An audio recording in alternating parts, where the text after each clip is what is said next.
Yo, what's going on, guys? Welcome back to Key of Threes, KOT. Back with another stream here today. We got the cast here. We got a lot of stuff we're going to talk about today. I'm sure you guys have seen the title, the thumbnail. We're going to be doing a 2010 NBA redraft. Got a few things first, though. A lot of good debates. We're going to start. We got two Raptors fans here right now in Run the NBA, and some could consider GabeSlidIn a Raptor fan. But we are going to be talking about the greatest Raptor ever. I think this is going to be a great debate. So let's start with you, though, Devin. Give your take on who is the greatest Raptor ever. There's a lot of different ways you can go with this debate. And there's a reason why it's a debate. You got Vince, who's the guy who first made the franchise relevant, was the guy who first gave us some postseason appearances, some, at least to our standard, amount of postseason success. Obviously, to lots of franchises, it was ass, but for us, it was pretty darn good at the time. Then you got a guy like DeRozan, who came in, was the first star that really re-signed with us beyond his first rookie extension. We had guys like Vince force his way out, like Bosch go to Miami. DeMar was really the first guy that stayed true, and then although didn't get the ring with us, built up to the point where we had that roster and had the culture and the winning mindset in mind to get there. Of course, Kyle Lowry is a name that gets brought up a ton. He was one of the guys alongside DeMar who built up that culture and then did get the ring. And then Kawhi is the other most common name because although he did only have 1 year in Toronto, he was the biggest part in us getting a ring in that 1 year and might not be unanimously the greatest player in Toronto Raptors history, but is definitely the best player in terms of how good he is as a Toronto Raptor in his one season there. Where I tend to lean is DeMar. DeMar shifted what the Toronto Raptors organization was that allowed them to get into a position from where they were in the mid-2000s and the early 2000s when Vince was there to then into the mid-late 2000s when Bosch was there, to then where they were when they were starting to consistently make playoff appearance after playoff appearance after playoff appearance. And that was just never something that existed in the Raptors organization before DeMar. It was you'd hang out around the bottom of the conference. In times like Vince, you'd occasionally win a first round, but usually you'd get bounced in the first round pretty quick. You'd have a couple of good years, your star would leave, and you'd be ass again. You'd be at the bottom of the league, and it would take a long time to get good. DeMar finally shifted that, partly just because of just like all of these guys. He was an elite level talent, borderline All-NBA or All-NBA every year, one of the great scorers in the league, one of the great mid-range scorers in the league. But the biggest thing was just how he embraced the city of Toronto, unlike any other star actually did before him. How once he became an unrestricted free agent and had the chance to leave, like Vince, like Bosch, he actually stayed in Toronto and showed how much he actually enjoyed the city and the organization, which was just never before seen for the Raptors. It was just never something that had been experienced, and it gave the Raptors finally the opportunity to not just flirt with an 8, a 7, a 6 seed, maybe win a first round and then get bounced. It gave the Raptors an opportunity to actually have 6, 7, 8 years of sustained success, be one of the more winning franchises in the league over a 7 or 8 year span, and actually build some amount of a positive culture. You can credit Dwayne Casey for a lot of that as well, but a lot of that rides on DeMar DeRozan as well. The biggest argument, of course, against him is he just wasn't there for the title. That's the biggest argument against him. But the biggest argument I can make for that is that the Raptors are not a team that is consistently getting bounced by the Cavs in the second or the third round of the postseason without him. The Raptors are not in a spot where they're regarded as a fairly competitive and fairly respected franchise and organization in the league without DeMar DeRozan, and they're nowhere near in the spot to be able to get Kawhi, literally because he was in the trade, but also figuratively from where they were in the league from a respect standpoint, from a talent standpoint, from a culture standpoint. It completely shifted what this Raptors organization was from being a team that was regarded as, and an organization that was regarded as a bit of a joke at times, a team that would be drafting an Andrea Bargnani at first overall and having that flop, to now being a team that although not so much over the last 2 years, but is still widely respected, seen as a very competent front office, is seen as a team that can develop players well, can draft players well, is always looking to compete and always being competitive. And there's a lot of moving pieces in that. Some of the players we're debating for are in that. Jury's in that. Dwayne Casey's in that. Nick Nurse is in that. There's a lot of pieces that go into that. But DeMar DeRozan on the court was the single most important piece in shifting that from the time he was drafted up until he was traded to the Spurs. And without him, I don't think there's a scenario in which the Raptors get to the point where they can get Kawhi and win a title. So that's why I picked DeMar.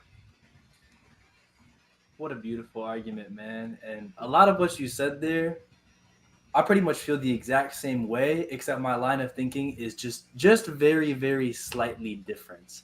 I don't have DeMar as my greatest Raptor of all time, but a lot of what you're saying of, yeah, the Raptors were a little bit of a joke. They really didn't matter that much in the grand scheme of the league.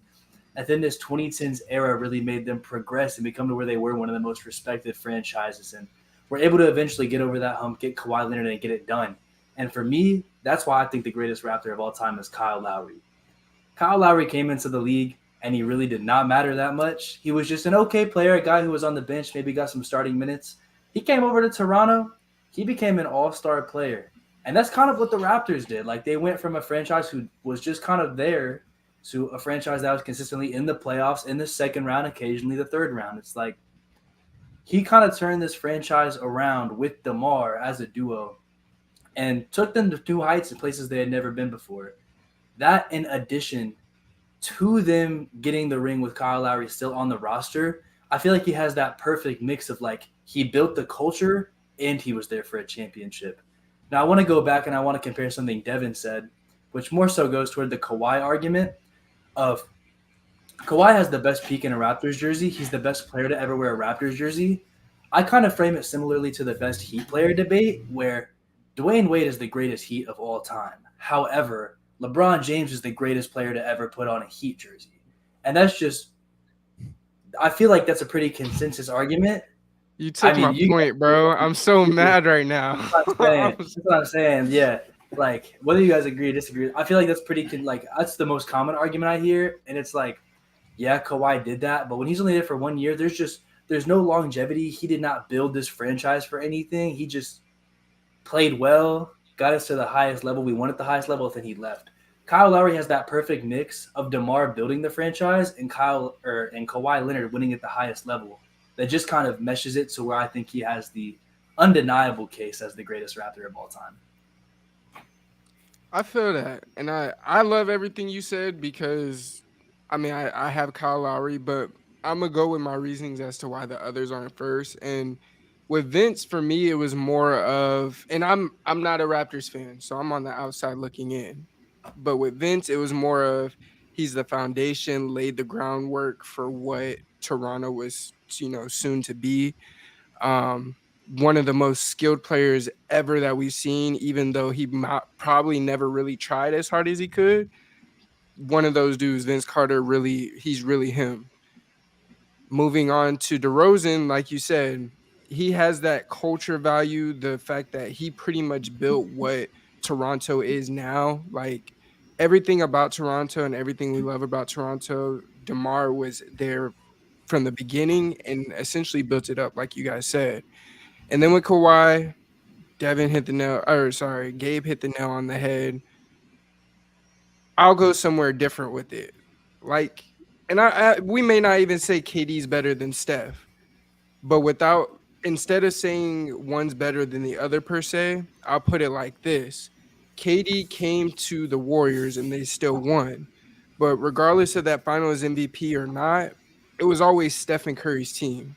That was always his squad, no matter who came to it. As big of a star value KD is and everything that he brought there, it was his team. And that's the same way I thought about it with Kawhi and Kyle Lowry. Though they won together and they did get a ring, that's probably the reason I have Kyle Lowry as the guy, because of the fact that it's always been him and his team. And though he was there with DeMar and DeMar started all of it, he saw it to the end. He was able to see it to the end because it wasn't DeMar's choice, of course.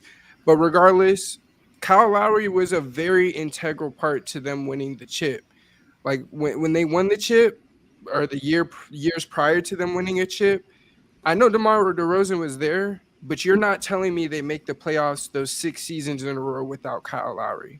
There's no one in the world that could tell me that, and I believe them. And you know, they don't make their first Eastern Conference Finals without Kyle Lowry. Like Kyle Lowry was here for every single step, and then when they win the championship, the same thing goes. Though Kawhi Leonard is that dude, he did what he did. I still don't know if they definitively win without Kyle Lowry. Now, of course, KD got hurt and some other things, but even still, Kyle Lowry was still the guy that kept everybody whole in terms of that Raptors team. And I got him as the best Raptor ever. He has a ring with them, and he has the longevity with them as well to boot.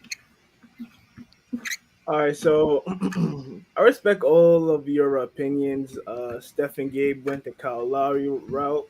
I respect that Kyle Lowry was there for the championship and helped build the Raptors up to the point where they could achieve that championship. And Devin went the DeMar DeRozan route, who also was there with Kyle Lowry to build the Toronto Raptors up to be such a good team that all they needed was Kawhi to really get over that hump. But me personally, I'm going to give my respect to the OG. Shout out to Vince Carter, who is my personal best Raptor of all time. I don't know about you guys, but Vince Carter was the first player that I watched from the NBA, someone that really attracted me into what the NBA basketball is all about. His dunking ability, his athleticism was nothing I've seen before. And Vince Carter on the Toronto Raptors, a new franchise, put that team on the map. He gave Canadians a reason to watch basketball. He led them to the second round in his third year? I mean, what he means for Toronto, I'm not gonna lie, he deserves a statue out there. What he means for Toronto is way more than a guy like Kawhi Leonard, who only spent 1 year there, and they were offering him the local restaurants were offering him free food for him to come back, and he still didn't take it. That's not a Raptor. That's not a Raptor for life. I can't say too much about Kyle Lowry. He got the chip there, their only championship. I can't say much about DeMar DeRozan. He gave it his all while he was on the Raptors, except in the playoffs where he never showed up. But in my opinion, my guy has we got to bring that up right now. I don't understand why we just had to bring that up right now about DeMar DeRozan. Like we trying to be positive about the Raptors organization, and you just shit on my man's. But hey, anyway, that's all it is. Okay. Anyway, for my opinion on who the greatest Raptor ever is, I'm siding with Gabe. I'm siding with Trill. It's Kyle Lowry. For the reason I'm gonna go with a different option, a different route. Kyle Lowry was on multiple different teams before he landed on that Raptors team. And, he peaked with the Raptors. He had his best seasons in the NBA playing under Raptors jersey. I believe he made his first all-star team with the Raptors jersey on. Obviously, he was there for the championship, but he was also there for the heartbreak. He was also a part of those teams that kept getting eliminated by LeBron. And he was a part of, building a foundation for this to be a team that, at least in the regular season, we could see as reaching that NBA Finals. I believe they were a 1 seed one of those years. They got knocked out by Bron. I think the Cavs were 4, and that might have been when they hit that when Bron hit that floater. But yeah, Don't they were. me. I did not need to hear that today, bro. My bad, I did not need to hear bad. that today. But they was really consistently good during the regular season, and for him to be a part of the playoff failures as well as the sole championship that was brought there, I think that means a lot more than being the best player on that championship team, and also being the foundation to this Raptors organization as we know it, obviously, as Vince Carter was. And to DeRozan's point, I mean, with them two, it'd probably be a tie if DeRozan was on that championship team. Unfortunately, he wasn't, and so that's why I'm gonna give the edge to Kyle Lowry. Yeah. So my thing So I'll say my take personally, different from everyone here. I'm going with Kawhi. And the reason I'm going with Kawhi, it's the biggest reason is obvious. Okay. He won a championship. He was the best player on the championship team. The other thing is, too, though, like if we think about how the Raptors' outlook would be right now, had he not been on the team that year and had like they not won the championship, like I'm sorry to bring up JELSON's Timberwolves, but they would probably be considered in like the same tier of slander as like a team like the Minnesota Timberwolves are today, right? Like, and maybe it would be even worse because even though they've been closer than the Wolves more than that, like they've been on the front stage and not gotten over the hill or over the hump. I should say, not over the hill, not over the hump in that amount of time. It would just look even worse. It's like a big spotlight on it. As for Kawhi, though, like I think just given the whole circumstances, he had 1 year, he absolutely made the most of it. And if we think about just how much it impacted him as in his legacy, prior to that season, if you would have said Kawhi Leonard was a top 75 player of all time, I don't know what people would have said because he had just come off missing like a whole year other than like 9 games. The year before that, like he was pretty good still for the Spurs, top 5 player in the league, I would say. And the year before that, he was MVP runner up. But prior to that, he was never an all-star or anything like that. He had about 2-3 solid years where he was like elite. Of course, he was finals MVP with the Spurs, but I think we can all agree that wasn't the same Kawhi. What he did with the Raptors that season was huge for his legacy to the point where now, immediately after that championship alone, we had people not just leapfrogging him up into the top 75 discussions, but better than probably half of the list that's included in there. Because just knowing how big he is in the playoffs, how important he always rises his game, and with the Raptors, he did that more than anyone else in a long time, other than maybe guys like Jordan or LeBron or something like that, like some of the absolute greatest players ever. And so my take is, even though I know Vince Carter kind of was the first guy to put Toronto on the map, and DeMar DeRozan for several years was kind of like, the homegrown star that they had in there. And then also Kyle Lowry came in. I don't think any of those guys were as important as Kawhi clearly for a single season. And if they had not won a championship, we're talking about the Raptors a whole lot different if it's not for that. And he put on one of the craziest runs. I think even that Philadelphia 76ers series, I know people say, okay, like lucky bounce, lucky shot, whatever at the end. Even forget that shot, okay? That might be one of the 5 greatest series by a player in the last decade. It might just be, and it was just something easily. I think from that year alone, that was probably the most impressive series by anybody. So, and like it just, I don't see ever a guy like DeMar doing that for Toronto. He never did. Kyle Lowry never did. For years, this team would get slandered over and over and over again until Kawhi Leonard came along. And again, I know it is only 1 year. It's rare that you can even have a guy like that that's only played 1 year there and be the greatest player ever. We even said the argument with Dwayne Wade and not Chris Bosh, LeBron. But to me, Kawhi is the anomaly, just because when you know the history of the Toronto Raptors outside of that and all the failures that they had and the fact that he did get it done, comparing to when LeBron got in there for Miami's sake, they had already won a championship. They were pretty good for a while. You know what I mean? So that's just my take on it. And I feel like that's kind of like the shortened version. We're going to get more into it, I'm sure, here. But that's why I got Kawhi number 1. Yeah, I think the Kawhi argument, it's like, it is a different train of thinking. But as far as like a peak argument, it does make sense why you would be so inclined to go that way. When you talk about peak versus longevity, it's like when your peak is that high for a franchise who has only reached that peak one time, it does make sense. I guess the arguments that I'm more like just curious about is, Devin, I feel like a lot of your point about DeMar, and I'm a huge DeMar fan. I'm wearing a DeMar DeRozan jersey right now. I felt like most of the argument was about like the way he took on the city and like helped build them into a perennial, like respectable franchise. So I guess my first part is, what to you puts him like over Kyle when Kyle kind of did that too and was there for the championship. And then the other half of my question is that Jay's Vince Carter argument. And he was very exciting, but as far as like accomplishments and accolades and stuff, is it just because he was there first and that's really it? Or what makes him actually stick out above other guys that gave them that like first, second round playoff success? So to answer your question, the biggest thing for me with DeMar over Lowry is all credit to Lowry because, like you say, he came in, he won his title, he was a big part of the culture change. DeMar was just being that first guy who actually wanted to be there. That in of itself makes such a difference because literally nobody wanted to be in Toronto when you were that caliber of a guy before him.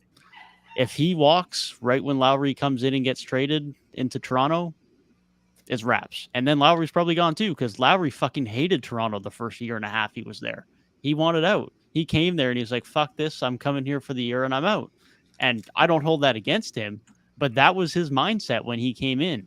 And so DeMar being that guy who finally decided that, hey, Toronto's actually pretty good. The city's not bad. This organization's not bad. I'm going to stick around. Helped Lowry change his mindset, helped Lowry change his mindset in Toronto and actually want to stay around. And so that in of itself is the biggest thing for me. But I don't have any problems with anyone debating for Lowry. I think it, in my opinion, it has to be one of Lowry or DeRozan. So that's why I want to hear your defense of Vince Carter, Jay, because for me it's a Lowry or DeRozan conversation. So I want to hear the Vince take. So when it comes to Vince, to me personally, not just take accolades, take team accomplishments away from it. I'm saying from you start an organization and you have a top tier talent like a guy like a Vince Carter, I think that holds just a bit more weight because that's like really solidifying yourself and your team and the community around the Toronto area that enjoys the game of basketball and saying that like, oh, Vince Carter was the first guy to lead us to the playoffs. Vince Carter was the first guy to lead us to the second round. Or Vince Carter was the first star that we had in a Toronto Raptors jersey.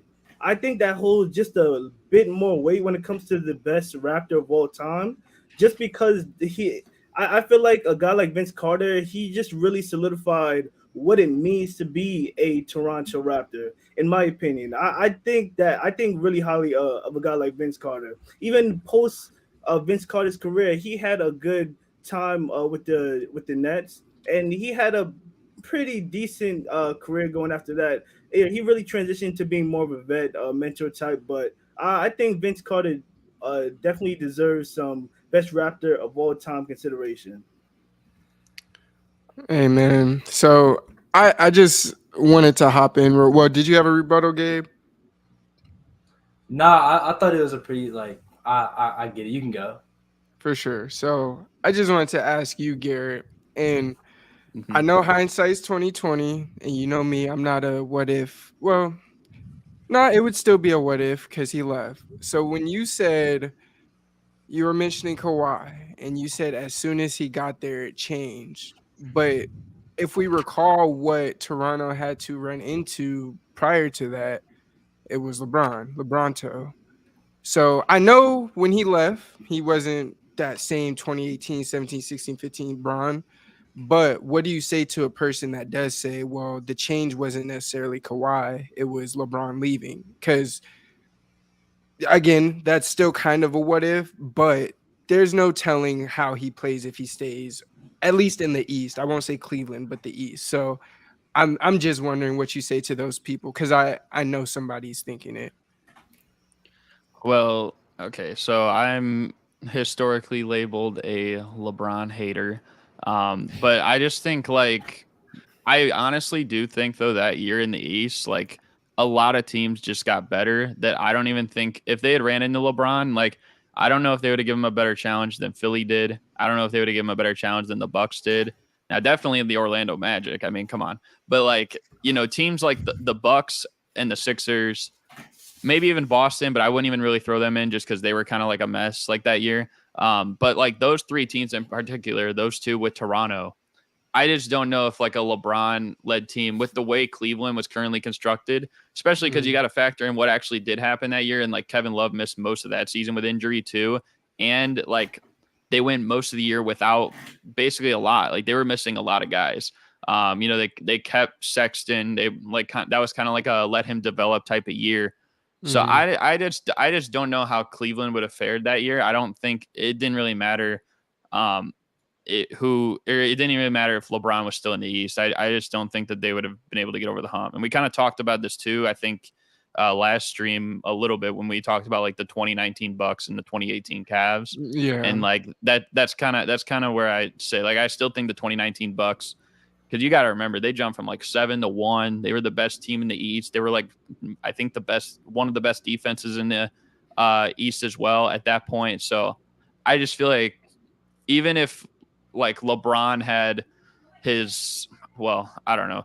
If LeBron had like a 2012, 2013-esque type of season, I just don't know if they would have gotten anywhere past like the second round, just because that team as a whole was not fit to do it. And that's just where I think. That's fair. That's fair. Now, I do have to say to Devin and Gabe, because I want to get this off before we move or anything, Kawhi traveled on that shot. If ain't nobody else going to say it, I'm going to say it. For sure he did. But that's fine. We were going to OT and we would have won OT, so that's fine. They didn't call it, though. They didn't call it, though. Well, I'm afraid that ball does not lie. I will say, dude, it's crazy that Garrett was like, yeah, that Philly series might be one of the best series I've seen by a player.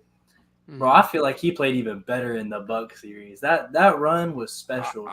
Game three and beyond in that Bucks series, bro. Kawhi like would turn it on in like the third quarter, and he just couldn't miss the rest. I feel like he had to carry more against Philly, though.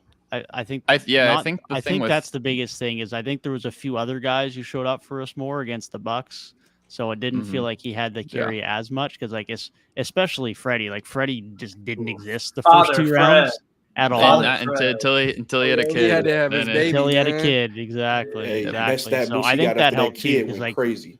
We looked really rough through the first half of that series against Philly. Hey, good thing we don't have Jelson here today. He'd be calling him Van Feet again. Y'all know. Well, you should know, Devin, but you know Jordan Lloyd that was on that team. Yeah, that's my sister's best friend. So if I can. And I'll probably call her tonight because I just thought about we're going to try to get him on here. That's what we're going to try to do. He's overseas right now, though, but for sure. It was if y'all don't know on the bottom, if you go look at the Kawhi pick, it's the dude in the black suit next to him. Yeah. I don't know. You guys have anything else you want to add to this? Or I feel like we wrapped it up pretty nice in a bow. I do want to say though, like even though none of us picked him, depending on your criteria, there are ways I think you can argue Chris Bosh over one or some of these players, depending on the criteria. I don't know about depending on the criteria. You might be. There wasn't enough success, bro. There was not enough success. And Bosh, I mean, they were a 3 seed though one year, and his best teammate was like Anthony Parker. Yeah, I think if you're picking Bosh, you're picking Vince. Because I think I agree. I'm just saying like my bad, Gary. My bad. Yeah. No, my bad. I didn't see that. CF. Thank you for the follow. Thank you for the sub. Appreciate it, bro. W. But no, I was saying like I don't think there's an argument that Bosh could even be the greatest Raptor ever. But I think depending on criteria, you can put him over at least one, maybe a couple of these guys, depending on what you use. Okay, and so just for that alone, well, I think if we're basing it off like who is the best individual talent with the Raptors, I know Lowry does have a championship, but I would say Bosh is probably better with Toronto individually than Lowry, because I'd say he's second to Kawhi then, if that's the criteria. Bosh. Nah, I'd have him behind. Yeah, Vince Bosh would be behind Vince Carter. Yeah, that's what I'm saying though. Like, assuming that Siakam doesn't get traded this summer, I think he's probably higher up than Bosh. Well, that's fair too. Yeah. That's interesting. I don't I think think kind he's of higher agree. up. He's too. got the I he's got kind the of agree chip. with that. He's got the chip. That's He was a not crazy. borderline That's number not 2 crazy on to that say, team. honestly. He's got the longevity. He stayed around long term. I think he's got an argument in there. He Bosch was is the probably leading right scorer in in there that with finals him. game 1. Bro, Bosch is for a probably right in there team, with him, but I think Siakam's got an argument there too. for a team That's with how that you know he game a one Raptors curse, bro. A game with that, the team with the game one curse, and fucking Pascal Siakam comes in game one of the NBA Finals and drops 40 on him, bro. That game will live with me Crazy. forever. I Wait, just he kind of dropped wanted to 40? give. He dropped 40 in Yeah. that game 1? Yeah. Damn. Oh my That's a God. legendary Pascal Siakam first had game 40 one in a finals. finals game, but that's like He one of the. I think that definitely might be went the. crazy. I feel Is like that the that's highest part of scoring the. finals debut ever? I don't think it was ever, but it was Nah, up because there with the Magic top had 3 or 4, 45 I one think. time. Oh, well, no, that wasn't his debut though. Yeah, I don't know. it's up there for sure. Let's see. But yeah, I mean, I don't know. I just wanted to give some credit to Bosch because it's like those teams he had were really bad in my opinion. So They the were. fact that he even got to a 3 seed one year with those guys, and like I said, individually, like I think he was all NBA second team still a couple times in Toronto. Like he was an all-star every year since 05, like his 6 straight years. He definitely deserves some credit, I would say personally. For sure. No, Bosch definitely deserves some love. Like him, Siakam, and then honestly, as much as although there's a lot of hate within Raptors fans to him right now, and he did just leave, Freddie deserves an argument in there, kind of in behind those guys as well. Probably not with them, but he's right in behind them. I don't know if y'all are gonna be shocked by that. Well, it doesn't. It shows Pascal with 26, but Giannis is the highest with the 50-point game in his debut. A 50 Well, burger. that's in his finals debut, not his like the first game. Yeah. Oh, that was not his the first. first You game. mean his first game ever? I got Yeah, you. his first 'cause finals game. Wait, It was finals. game 1. Oh, He went crazy. Wait, you're yeah, saying his Giannis's first 50 was finals game game? 6. Yeah, His well, first I ever was talking finals about his game. first finals game because he was the leading scorer in that game 1, and I Got think that was you. the highest Okay, he Yeah. I scored thought y'all were in the saying series. like in their debut in the finals, Nah, like nah, in it's the just whole Yeah, he had, finals, not like- just one game. He had like 32, I think. Regardless, But he was yeah. hooping. That's For really real. the overall point. He's a hooping for bucket. real. But what I was gonna say to that though is I feel like that's part of the reason that because there are people that have said there's a lot of Pascal hype, and I think that's part of the reason where like a few years after that, people were really, really high on Siakam. Like I don't know about within Raptors Nation or whatever, but I do know outside there were some people saying like the franchise is okay, even though Kawhi is leaving. Because after they saw how well Pascal was playing, it was like, oh well, he taught him well. They were good that Yeah. next year. No, definitely. Oh yeah, And they were. But yeah. Yeah. And then we don't talk about Wrapped up anything the after Raptors that. topic. I never thought I'd Yeah, talk about the facts. Raptors so much in my life. Hey, the next Hey. topic I'm about to be on y'all's ass because some of these takes are crazy. Go on, So, man. what Introduce takes? us, Down man. to the Let's- six. Let's get into that then. So talking about now the best realistic Dame package. I know we had a couple prominent team names in here, but I will start with you, Mo. Devin already moved you. Who has the best realistic Dame package in your opinion? So, I don't think any one team has one package that is just blows everybody out the water. But if I'm looking at what the Blazers could get back, I'm definitely looking at the Nets. Now, we talk about Ben Simmons. If there's a move for Dame, it's likely going to come at the cost of Ben Simmons as well. Don't know how the Blazers feel about him currently, but I think in order for like salary filler and stuff like that, in order for contracts to match up, because he is getting paid a lot, both of them getting paid a lot, I think that that's something that will happen. Now, in the case of Portland, their direction, they just drafted Scoop. They got another young guard that next to him pairs pretty well with him. The only like caveat with this is they did like extend that offer to Jeremy Grant, and I don't know how Jeremy Grant and Ben Simmons would play together just because, you know, you got Ben Simmons who not really trying to score that much anymore, and then Jeremy Grant, who's gonna be looking to score, but I don't know if he really is that guy that need to be taking as many shots as he's probably gonna want to take, and especially with the amount of money that he's gonna make, the amount of shots that he's probably gonna take, relative to contract. But I think that the Nets have a real avenue to land Damian Lillard. It would involve Ben Simmons. You could also involve a Cam Johnson if you really wanted to. Don't think that they would offer that up. But yeah, the Nets got some real assets. I think that their entire role in this Dame saga up until this point has been largely understated. So do not be surprised if we potentially see, some trade packages with Dame ending up in a Nets uniform. See, when I saw this question asked on our prompts for this stream, the question said not only who has the best package for Dame, but it also said who has the most realistic package. And so at that point, I feel like the only argument for the Nets is that they've been so buy-in happy since they moved to Brooklyn. So from that perspective, like, I guess I kind of get it. And it's like, yeah, they do have the assets with Ben Simmons and stuff, but most of these teams, like, whoever of y'all picked the Spurs, if some of y'all on here, like, I'm just sitting here like, is that realistic?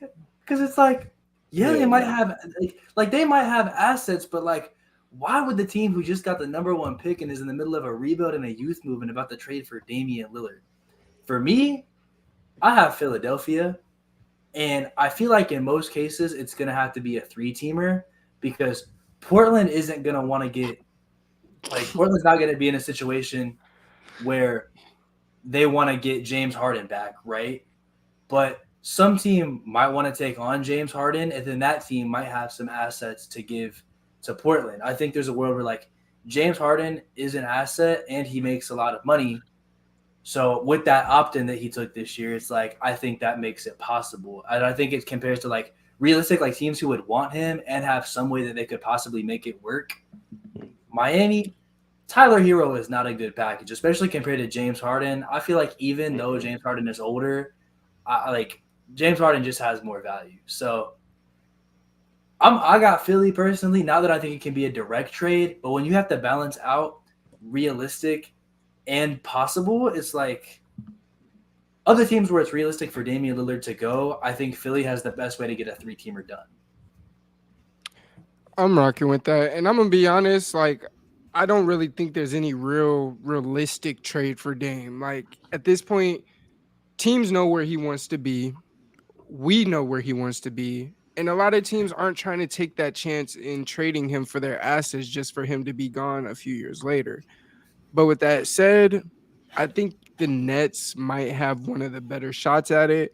Like Gabe said, honestly, it's going to be tough to do without a 3-teamer. And I'm going to be honest, some of the Nets trade packages that at least that I've seen, almost all of them include Ben Simmons. And if Portland wants Ben Simmons, that's going to be insane. And I feel like Ben Simmons, they throw him in there to make the money match. But regardless, it's still kind of crazy. With the 76ers, it's a thing of like, I don't want to see him there.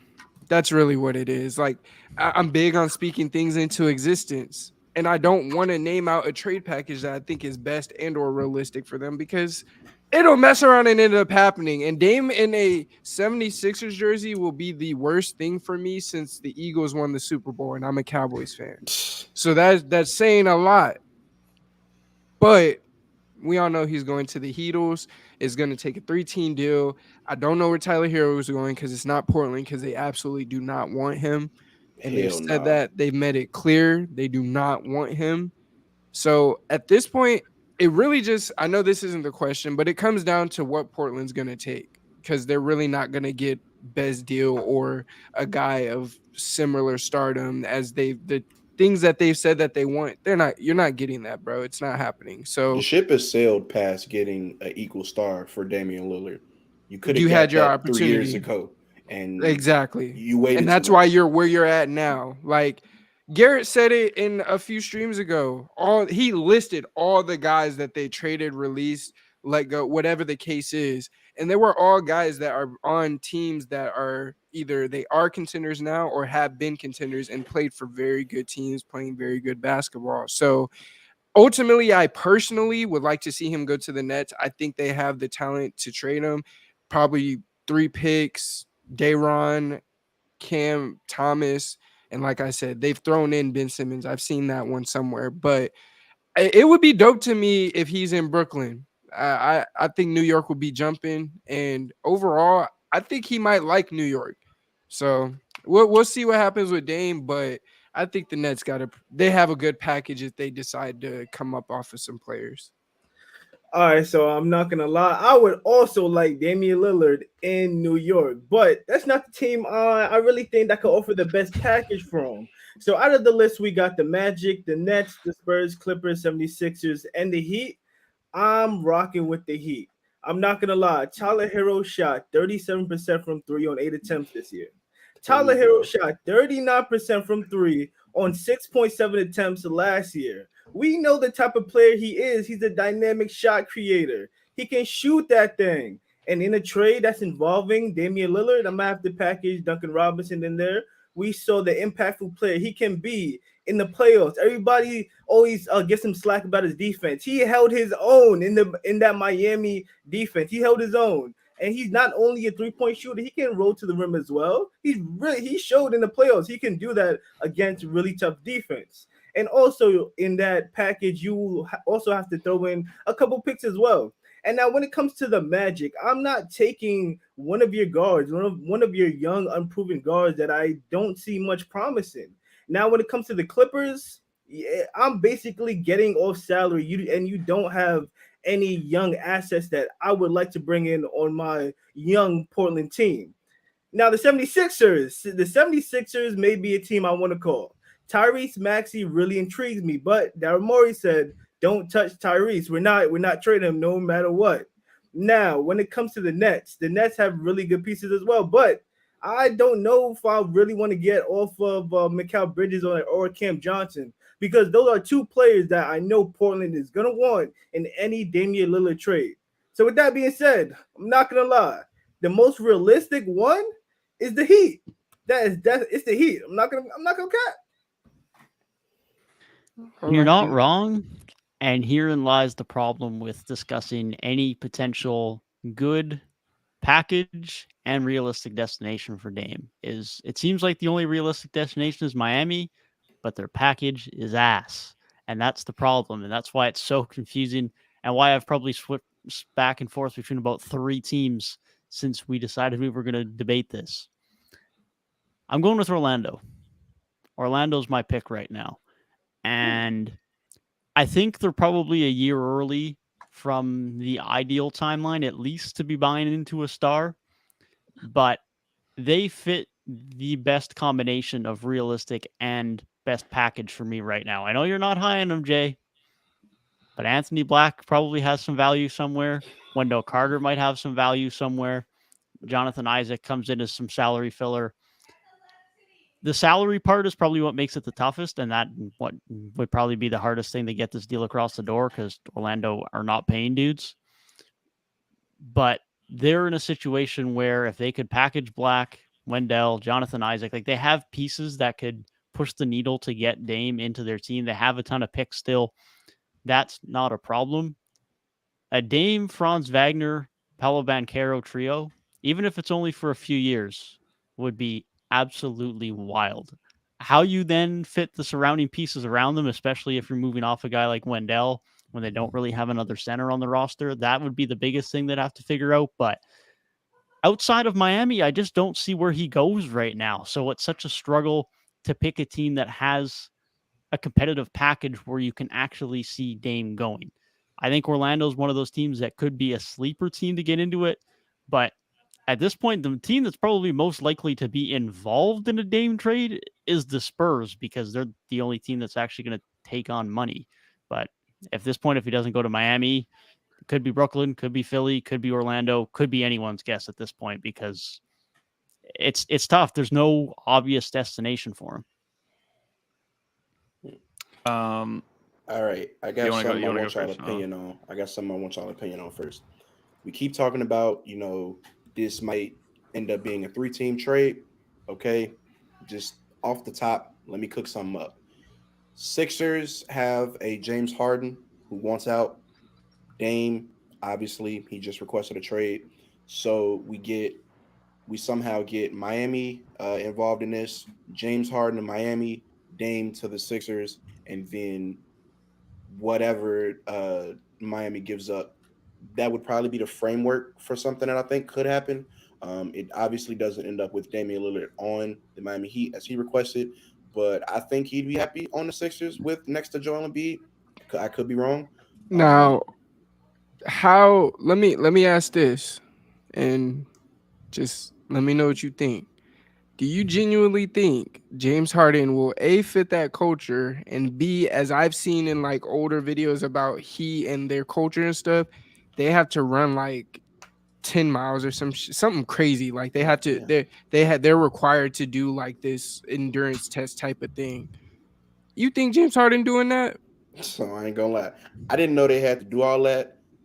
Hell no. Like their Not culture is really like not at this point. Not at this point in his career. Yeah. Maybe if it was Harden, it's like when he got traded to the Rockets, he probably would have been willing to, buy into the makes some culture stuff. shit. But Yeah. at this point in his career, I don't think he's doing that.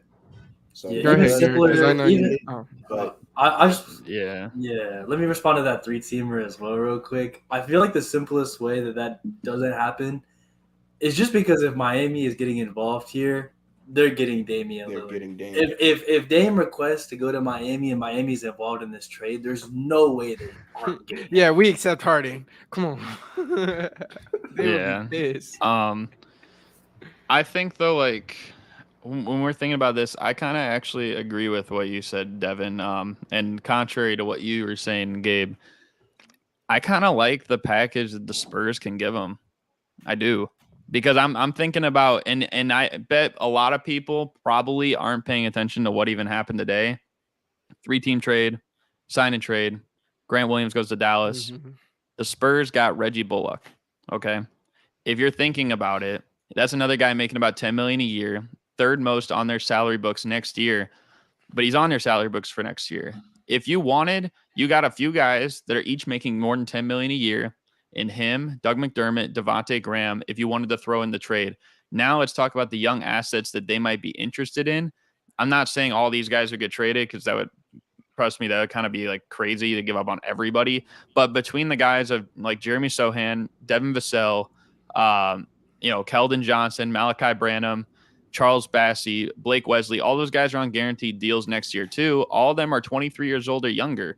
And some of those guys I think could have like really good NBA potential. We already seen Keldon Johnson play really well this year. Same thing with Vassell. I was impressed with what Sohan did this year. Same thing with Malachi Branham. That's 4 young players that if you pull any combination of that, and if we're talking about just all the players, all the teams we're looking at right now, I think they have the most draft capital, definitely more than Miami, who is perceived as the favorite.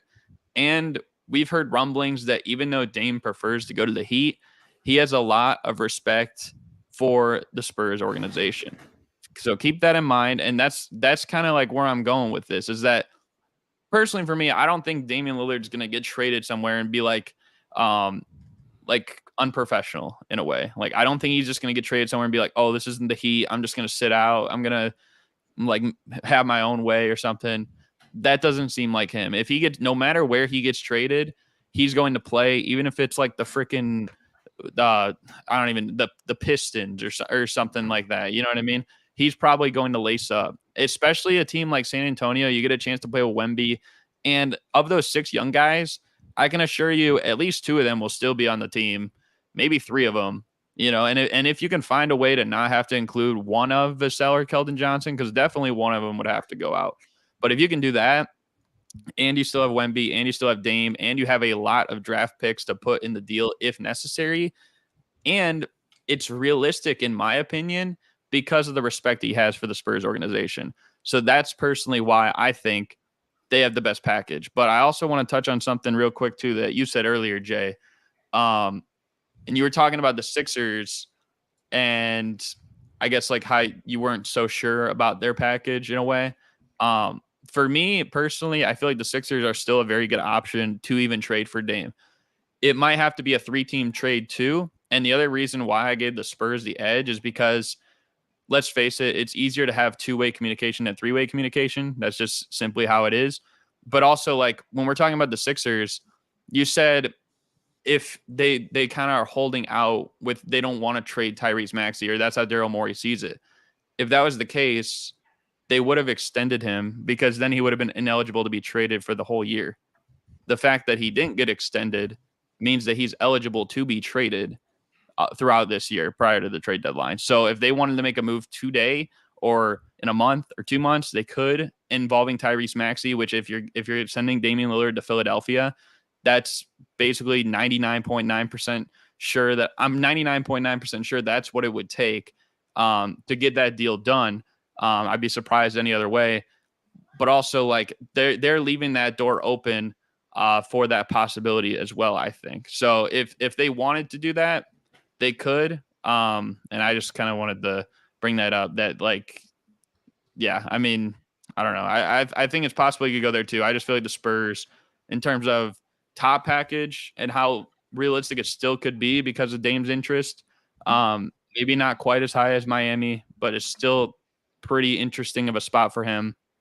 I've got to go with the Spurs on my pick.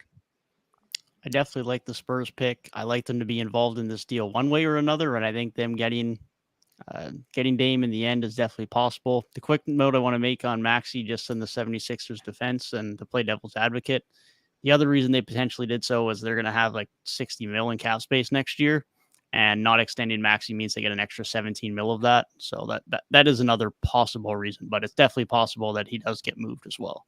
So how do we feel? Because I said this, I think I said this to Garrett when we first did our collab a little while back, and I was talking about a trade.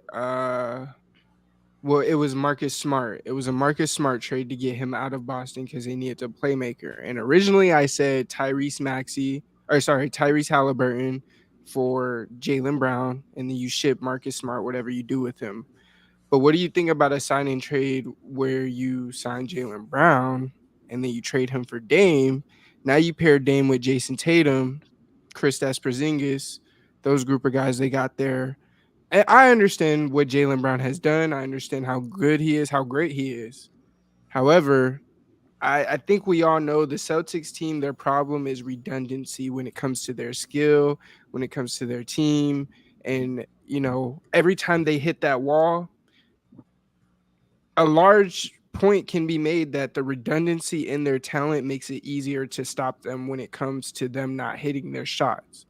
So with that being said, what are we thinking, bro? You said, so are you saying Jaylen Brown to Portland? Jaylen Brown to Portland. Dude, hey. So as far I know as it's a lot of guards. I know it's as a lot far of guards. as far as the players involved, because JB can play the 3 pretty easy. Now that would slide Jeremy Grant down to like the 4, which might make things kind of a little weird. Wasn't he a 4 in Detroit? Yeah, he could he could play there. been I think he's best utilized as a 3, but he could play there. So like it would work. I think my thing is just, dog, that's a lot of money. That is a lot. For Jaylen Brown, $300 million within the contract that Jeremy Grant just signed, that some of y'all were calling the worst contract in basketball, bro.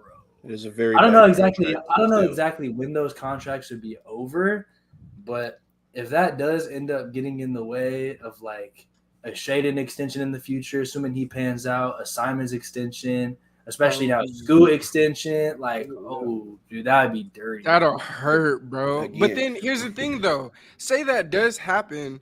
Are people gonna backtrack and be like, Dame was right? Because what I'm seeing lately right now is a lot. And I understand Dame is pretty much holding them by the balls and saying Miami or bust. And I understand people's points with regard to that and saying, like, you ridiculed all these teams to go to winning teams. One counter argument to that for me is they were an 8th seed. So let's and I know they made it to a championship, but I won't even go there. My whole point is a lot of people are basically I won't say full on lumping him there, but he's starting to inch closer to that KD side in terms of the things I'm seeing people say about his trade request. So say that does happen, what Gabe just said, where this terrible Jeremy Grant deal, it causes this team to not be able to sign someone. The same way we're talking about the Timberwolves might not be able to sign Cat in the future. Are we going to be are we going to go back and say, you know, the Trailblazers front office, they really, really did fail Dame. Like Dame had no there's no issue with Dame requesting where he was going. But also too, like, who are they going to come off of? Like, which one of their young talent? As far as who they're going to come off and of, that contract ends in 2028, by the way. Yeah, that's fucking nuts. I ain't thought about who they're going to offload as far as the young talent goes. But to your other point, this does, again, fall back on the Trailblazers front office for not only the mismanagement of assets, the mismanagement of cap, because why is Jeremy Grant, sorry if you can hear it in the background, why is Jeremy Grant making so much money? I don't think it's a thing where, you know, now they in talks with acquiring Jaylen Brown and then they rescind the contract offer from Jeremy Grant, because now how does that make Jeremy Grant feel?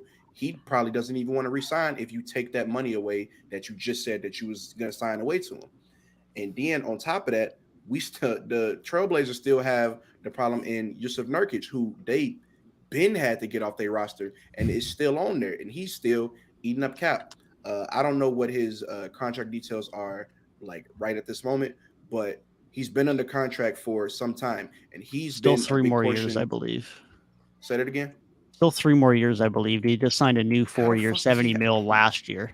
How? Yeah, like that's what I'm talking made about. No sense. Nurkic is making how much money, and he's needed to come off this it's like roster. 16 million a year or something, right? Yeah, 17.5 a year for the next 3. Yeah. So it falls back on the Portland front office, because what are you doing with all this money? You're re-signing Dame. Okay, that's cool. That's where a large chunk of your money is going. The rest of it is going to Jeremy Grant and Yusuf Nurkic, who's been in and out the lineup in previous years. And then when he is healthy, it's just mid. So I don't listen. They're combining to make like 60 million a year, basically. Like those two next year is fucking terrible. So that's all I really got to say on that. They're fucking terrible. Yeah, I'm not gonna lie. I could, Steph, I could see that trade happening, low key, and the Portland Trailblazers continue to like try and be competitive. Basically, I mean, yeah, that Jeremy Grant contract is so bad, and considering Dame is leaving now, I wouldn't be surprised if he gets traded in the next couple of years, but I don't know. But when it comes in terms of that trade, I like it for both teams, me personally. I mean, if you're the Portland Trailblazers, you were looking to pay somebody a huge contract like that, and now you got a younger talent at the wing. He plays some defense, not the dynamic scorer like Dame is, but hey, you got something. But yeah, I can see it happening. Their top earners next year are Jeremy Grant. I'm fine with Anthony Simons, but Jeremy Grant and Yusuf Nurkic being 2 of their top 3 earners is fucking gross. Yeah, horrible. It is so gross. It is so gross. Yo, and speaking to that who was we just talking about? Jaylen Brown. Speaking to the Jaylen Brown point, do we think that Portland is willing to commit? Oh, it works. Oh my God. Oh, shit. That's what a rough package looks like. That's what financially throw the picks in wherever you want, but financially, that's what it looks like. That's crazy. I would say Portland wouldn't do that, but I don't know what they're thinking anymore. So yeah, I was gonna say, do we think the Blazers are really ready to commit that $300 million to Jaylen Brown? I can see it. They just committed 160 to Jeremy. Yeah. You better be able to be ready to throw. And I don't. Well, no, it is 300 because it would be a sign-in trade. So they're getting him at the max that he can make. Max. But that was a good-looking trade. I'm not gonna lie. I won't be surprised if I see that in my notifications soon. Just throwing like 2 or 3 picks. Cook some shit up. Hey, but as a Lakers fan, fuck Boston. So no, I shouldn't even say it. I was about to. I had to ask. That's wait, old hold beef up. Too. That's hold up. beef. that like Lakers Celtics is old B. Steph, you said earlier, and I was so confused. Why would you be so mad at them going to the Sixers? Do Lakers and Sixers fans have beef? No. Who likes Sixers fans? I hate every single Philly fan there is. I don't care what sport it is. Philly fans are the worst humans on earth. You were the scum of these scum. Hey, Nigga, they booed Santa. It don't matter what they did to me. They booed Santa. Yeah, that's kind of crazy. Philly fans Come do on, suck, bro. though. I'm not They were partial to throwing Philly rocks fans. at people. Like, come on, bro. I'm not going for it. No. And then shortly behind them is Boston fans. That's just how it goes. I think you could slide Lakers fans in between those. No, because we might be annoying, but toxic As and fuck. annoying. No, y'all It both. didn't. Oh, It y'all didn't get both. to no. It didn't They get not- no. they not- they not No. toxic- they not It's the toxic in Laker real life. fans that They I mean not toxic Laker. on the It's the internet. LeBron that too, but it's the LeBron fans that came to Laker Nation. There were some toxic Laker fans there sprinkled in a little bit. I don't want to make this a Laker episode because I'm still in your thunder right now, Garrett. But once LeBron came and that wave of fan base came, disgusting. I hate the fan base right now. Like I've been ready for LeBron to leave for the past year and a half. Hey, we hate it too. We be on Twitter. We hate it Before too. we go, Your team's losers, so I don't. Steph, huh? I just want to give you some shit. Hey, Jacob, thank you for this comment.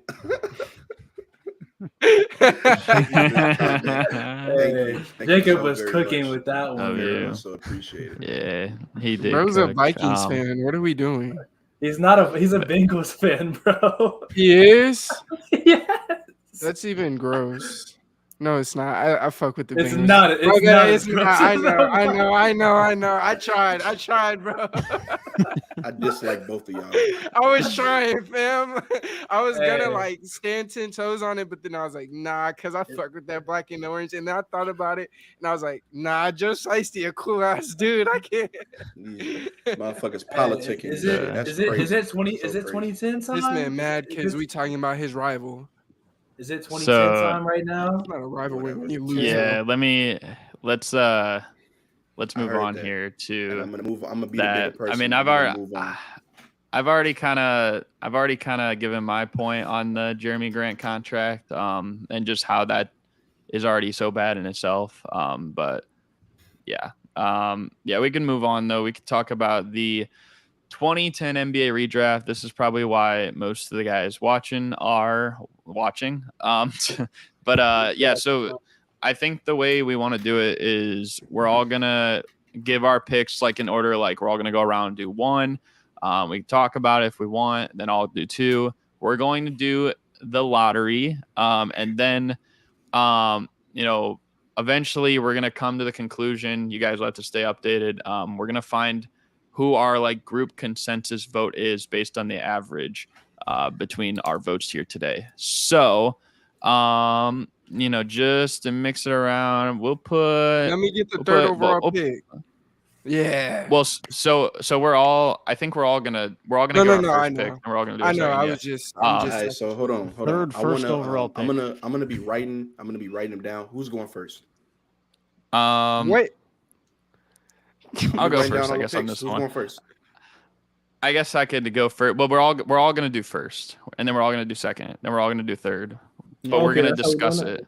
Yeah, everyone's making every pick. I'll mix the order around tier two. But I guess I'll start things off with the first pick. The first pick originally in the 2010 draft was John Wall by the Washington Wizards. I'm going with, and I don't know how hot of a take this will be. We'll have to see. I'm going with Paul George.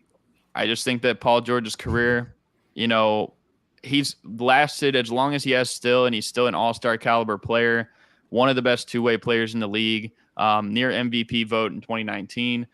He was top 3 there and top 3 in defensive player of the year. I just feel like personally he peaked the highest of everyone in this class, and he's still doing it at a high level. I got Paul George number 1. Jay, who's your number 1? For the 2010 NBA draft, my number 1 pick is Paul George as well. Paul George definitely peaked higher, maybe second higher next to another player. And I would say he probably has the best handles at the 6'9". That's in the league right now. I don't know Bad who's talk. higher than him in Bad this talk. draft, but hey, I knew I would like Garrett and Jay because PG is the number 1 overall pick in the TB 2010 redraft because, well, at first I almost went John Wall, but then I thought about it. What I saw PG do against LeBron, prime LeBron, it sold me. So PG is number 1.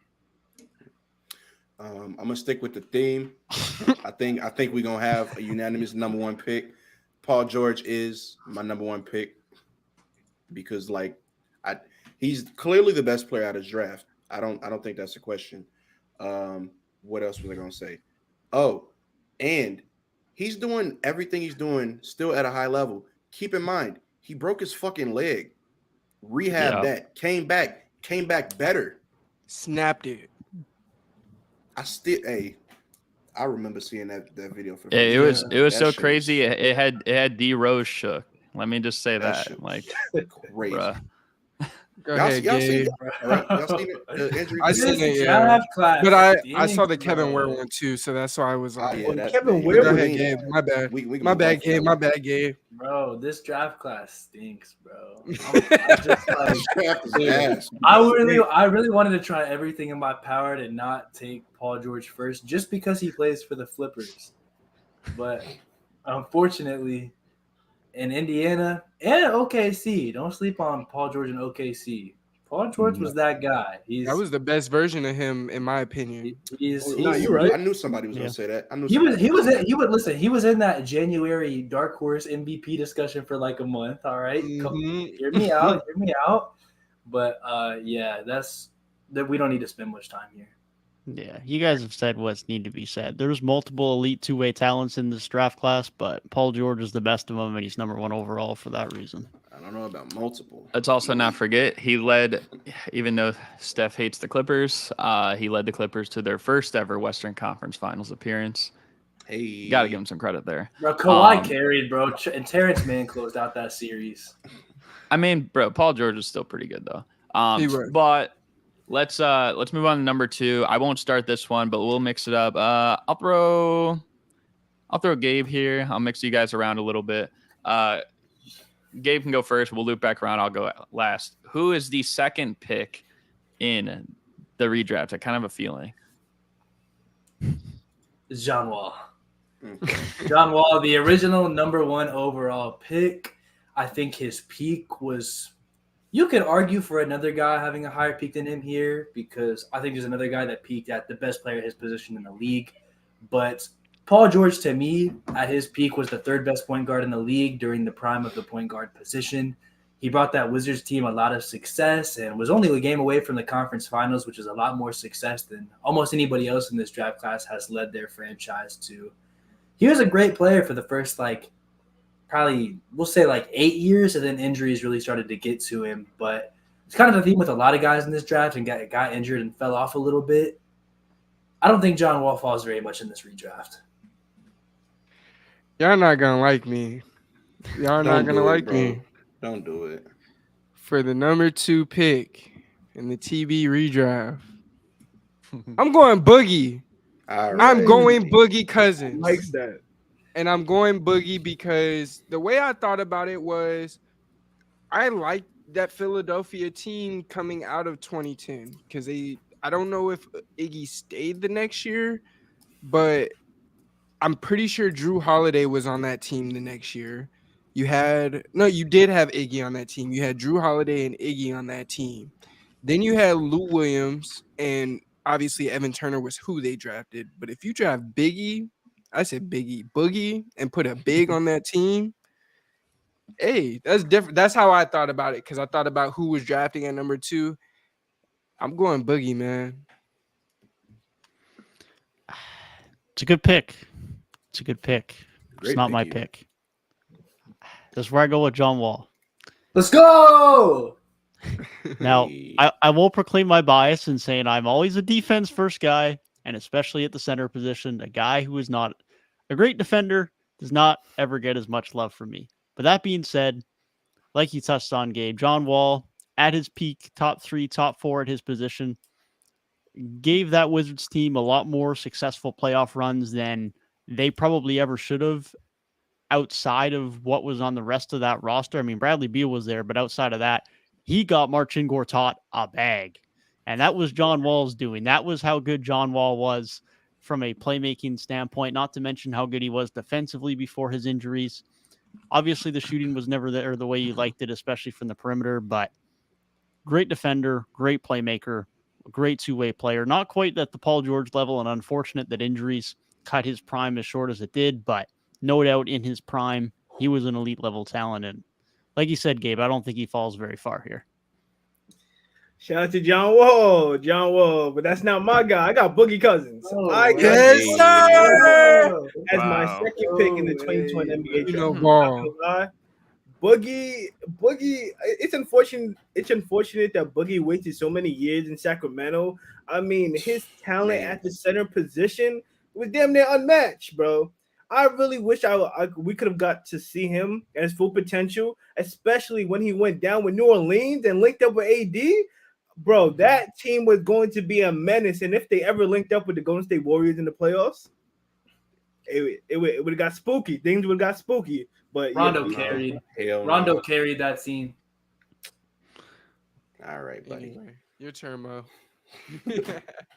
I got John Wall. I drafted not for fit. I drafted for talent, in my opinion.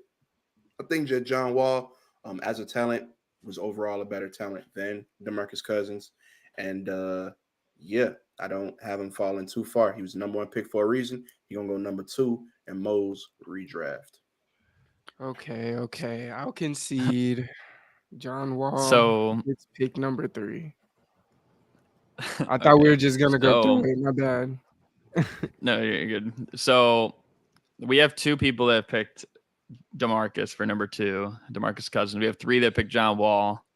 So it puts me in a weird position. You better not tie it up, neither. You better not. Hey, tie it up. You know I what to do. gotta go with John Wall. I have Yes, to. sir. It's just obvious. You know, there was a point in time, and I was talking about this the other day with Gabe. You know, this guy at his best, even though, yeah, you could say there was a time where Boogie was the best center in basketball, which that is a fair argument. I don't know. I just like the way that John Wall had such an influence on his team on winning basketball as well for a variety of years. It's hard. It's hard to go against that. I think it's unfortunate Boogie had the injury, but I don't know. We'll see though what we got. So we had 4 for John Wall, number 2. We had 2 for DeMarcus Cousins. You know, let's move on to number 3 with Steph starting up.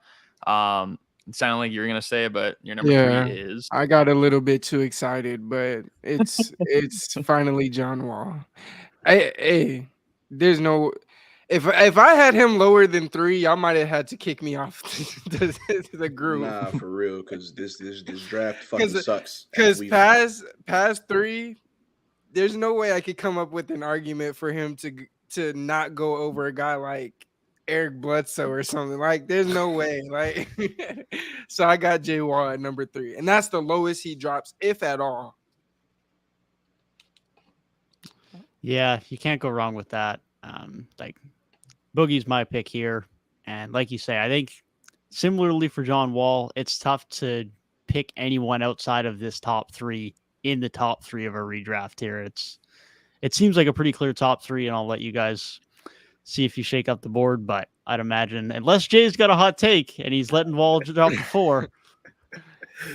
I'm not gonna lie to you. Looking at this draft, after 3, it gets real nasty. I'm not gonna lie. Hey, John Wall is my number 3. John Wall is my 3rd pick.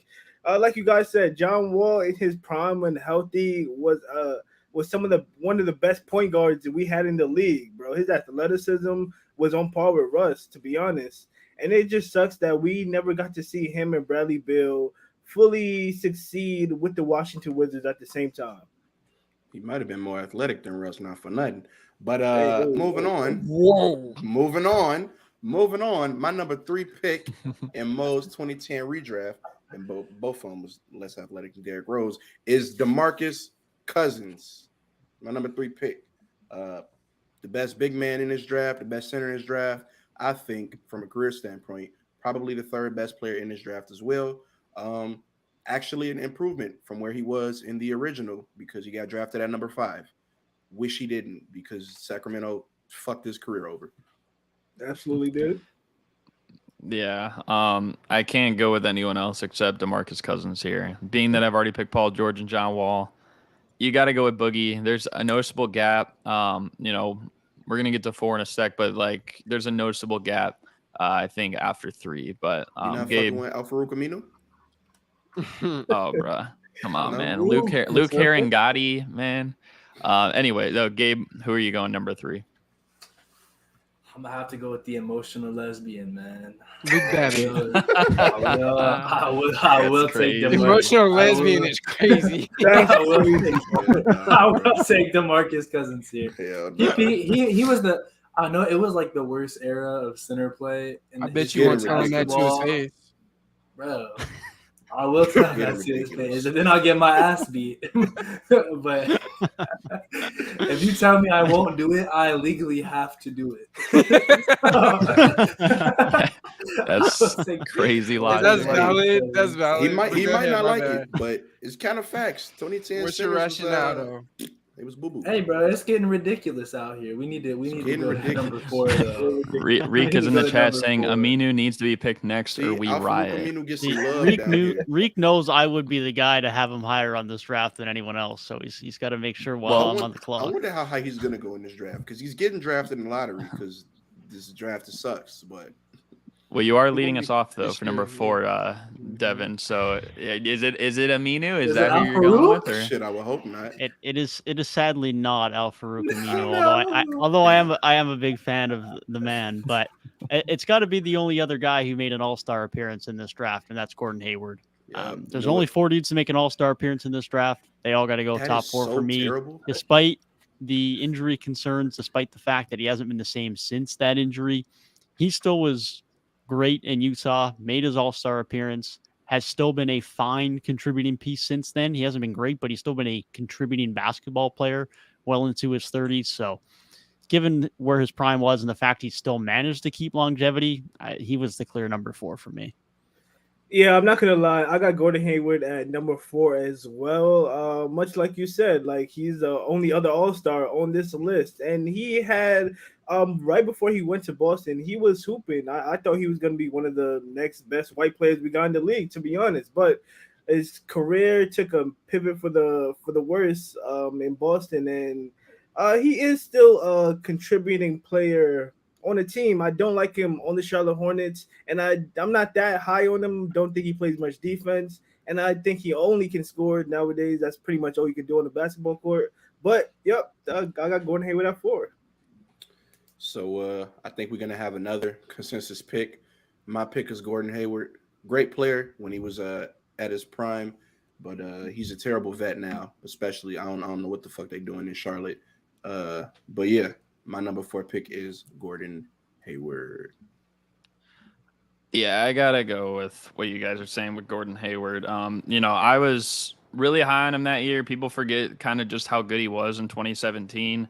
I was on the record saying that year I thought he got robbed of an All-NBA team because I feel like he at least should have been All-NBA 3rd team that year. That's how good he was, and people forget. And if you just compare, I know I said there's a gap between 3 and 4. There's also a gap between 4 and 5. I feel like this should be kind of obvious, but I mean, we'll let Gabe and Steph give their picks. Who you got number 4? Bro, just look at this. This guy. Oh wait, can y'all see my shared screen, bro? Yep. Oh, now we can. This guy. Right. This guy was cooking. Look at that Look at the Hornets haircut, bro. The Hornets haircut is nuts. Oh my god. This guy right Dave, here. hit the Hornets picture. Please do. Please do. Jeez. I ain't gonna lie, that's kind of fun. Bro, he cooked your Clippers, Gabe. He's kind of what? That is not my team. Hey, this guy, rookie. It can't be the Gordon Raptors Hayward, based on bro. your headline either, though. A guy that looked like this, bro. He was cooking. He beat CP fraudulent hamstring, bro. He beat CP He beat All right, CP0 in the that's playoff just- series, man. He That's was in bad nice. taste, man. I like it. I like it. My next pick is Ish. No, I'm playing. I got Gordon Hayward too. I'm not gonna spend too much time because y'all said everything. It's a clear consensus. Honestly, we said top 3 would be a clear. I think top 4 is a clear consensus. At this point now, though, with 5, I think we might start to get a little different. So I think we might even have number 5 common, but I don't know. I I think we'll it see. depends We'll on what see. you value. But Nah, go ahead, Gary. yeah, I think 5 is gonna be a little, you know what I'm saying. But it's my turn to start, right? Yep. Jay, lead it off. Let's go. All right, for number 5 in the 2010 NBA draft, I have Lance Stevenson. I'm oh not no. gonna lie, Lance Yo! Stevenson. Oh my God. That is Yeah. a hell of You a see what pick. we were saying, Mo? You see what we were Shut saying? the This is fuck not. up, This is bro. not. This is not. He put on for so- Cincy, bro. Cincinnati I legend, so- bro. That's I'm a guessing- pick. I'm guessing y'all Bro. don't have Lance ahead, Stevenson Jay. that high. Hell no. Hell That's Cincinnati legend, bro. Yo, Listen, Go ahead, listen. Jay, So go my ahead. my what thinking, is Jay cooking? I need to hear my this. thinking when picking Lance Stevenson, I'm looking for playoff success. I'm looking for a winning player. I'm looking for somebody that has attributed to winning basketball. And I'm going down the list. And Lance Stevenson is the only person I saw on that list that checked the box. Bro, he did was he blew in LeBron's ear. Hey yo. Oh, yeah, I was to say, be careful. It might have worked. I don't know. Hey, Pause. You can't Wait, have that long wait, gap wait. in between saying. Well, blow Jay it. could the other day with the knife. He's a nice player.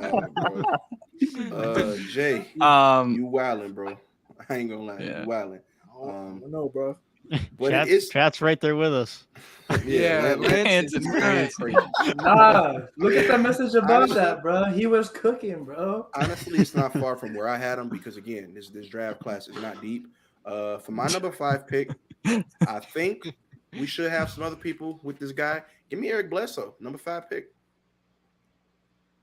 Eric Bledsoe. Solid pick. I was between 2 people on this, between 5 and 6, and I'm not really fond of either of them either. But I had to go with your pick, Mo. I actually went with Eric Bledsoe as well. I'm not fond too much of Eric Bledsoe because I don't like what he does in the playoffs, and I feel like there's a lot of things in his game that are just not polished enough. However, we're looking at this draft class, and we already have agreed that it's pretty weak. And he did have some years like where he was averaging roughly like 20 a game, especially in Phoenix. He was pretty damn it wasn't good for a time. Almost was an all-star. The bubble season in 2020, I remember he almost made the all-star team, whether we think he deserved it or not. But I had to put him number 5 because there's just no one else that compares, in my opinion. But yeah. What y'all know about Baby Braun, man? Don't you dare. Nah, it's Eric. It's Eric Bledsoe. I was right.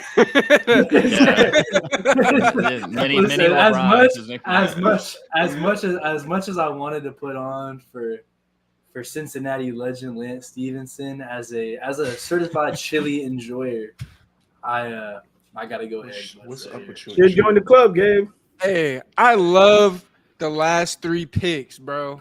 I love it because I'm going Eric Bledsoe as well. And I don't know, Jade, and correct me if I'm wrong. Was he not on the Bucks team that got to the Eastern Conference Finals? Yeah, he was in 19. Yeah, he was. So He when was you ass in say that series too. he Terrible in was, that series. he Yeah. was, Yeah. but let's be real. Was Lance Stevenson much of anything besides blowing in LeBron's ear? In the playoffs? Nah, not really. Okay. So with that being said, that's why I got EB at 5. And you tweaking, bro. What's up with you? Yeah. We could have had a consensus top 5, bro. Go ahead, Devin. Fuck the consensus. Fuck the consensus. That being said, I do have Eric Bledsoe here, though. I have a majority. All right, man. All right. Bro, he took me on an emotional roller coaster. Yeah, he did. I'm very interested. It's got to be Bledsoe. He struggled with the Bucks in the postseason, but he had his moments before he was with the Bucks on offense, and defensively he did his thing. It's got to be Bledsoe. I'm very interested to see what Jay is going to round? say in this round. But the 6th pick, we're starting with you, Mo. Who is number 6? Nah, I'm gonna have to explain a little bit for this one, and I will. That means it's a bad pick, just so you know. He was originally the number 2 pick. Give me Evan Turner. Now, you might look at that and be like, number 6 is kind of high. And looking at this list, it might be a little high. Some of the guys below, I might, could have switched. But from what Evan Turner was projected to be and what he was supposed to be, I feel like maybe not as the number 1 option like he was supposed to be in Portland. Or was he? Yeah, he was drafted to be like that number 1 option guy in Portland, right? Philly. He was in Philly. I'm thinking of Portland. Especially when they traded like Iggy and Holiday. Yeah. But him, I feel like in a lesser role would be a much better player than he was supposed to be, coming as that number 1 option guy in Philadelphia, because he did get drafted to Philly. I don't know why I'm thinking of Portland. He played in Portland. This is why I'm thinking of Portland. I think he got his bag in Portland. He got a bag from yeah. But give me Evan Turner as my number 6 pick. Hey, shout out to Rick in chat, because that's an Ohio State legend right there. Evan For Turner. sure. Shout Hey, out Rick. I was watching him at Ohio State, and I thought he was the next, like the one boy. Dude, the next best hooper after Evan Turner out of Ohio State's me. Kilo? Come on. Oh, You talking about me? Yeah. It's me. I'm kind of surprised you went with Evan Turner. I'm not going to say it's a terrible pick, but I'm surprised you went with him that high. I feel like number 6, I thought it was going to be kind of a clear choice, but maybe I'm wrong. I went with Hassan Whiteside. I know that his work ethic is horrible. He has one of the laziest work ethics in the league, but you can't deny the guy averaged a double-double for 6 straight years. He led the league in blocks per game for 2 years. He was the rebounding leader for 1 year.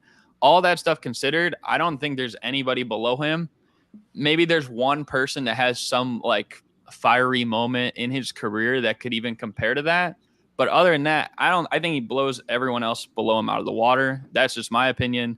But I need to see, I guess, what you guys say. I know his motor sucks, but you can't deny that for a while he was still a productive center, even though he was, his defense was, something. It was atrocious, even though he was one of the leading shot block guys every year.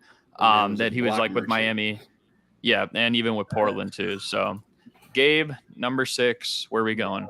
It might be a bad pick, bro, because I'm taking Hassan Whiteside, but I'm thinking, bro, if Hassan Whiteside is drafted number 6 overall, does he have that same drive to like stay in the league and be good?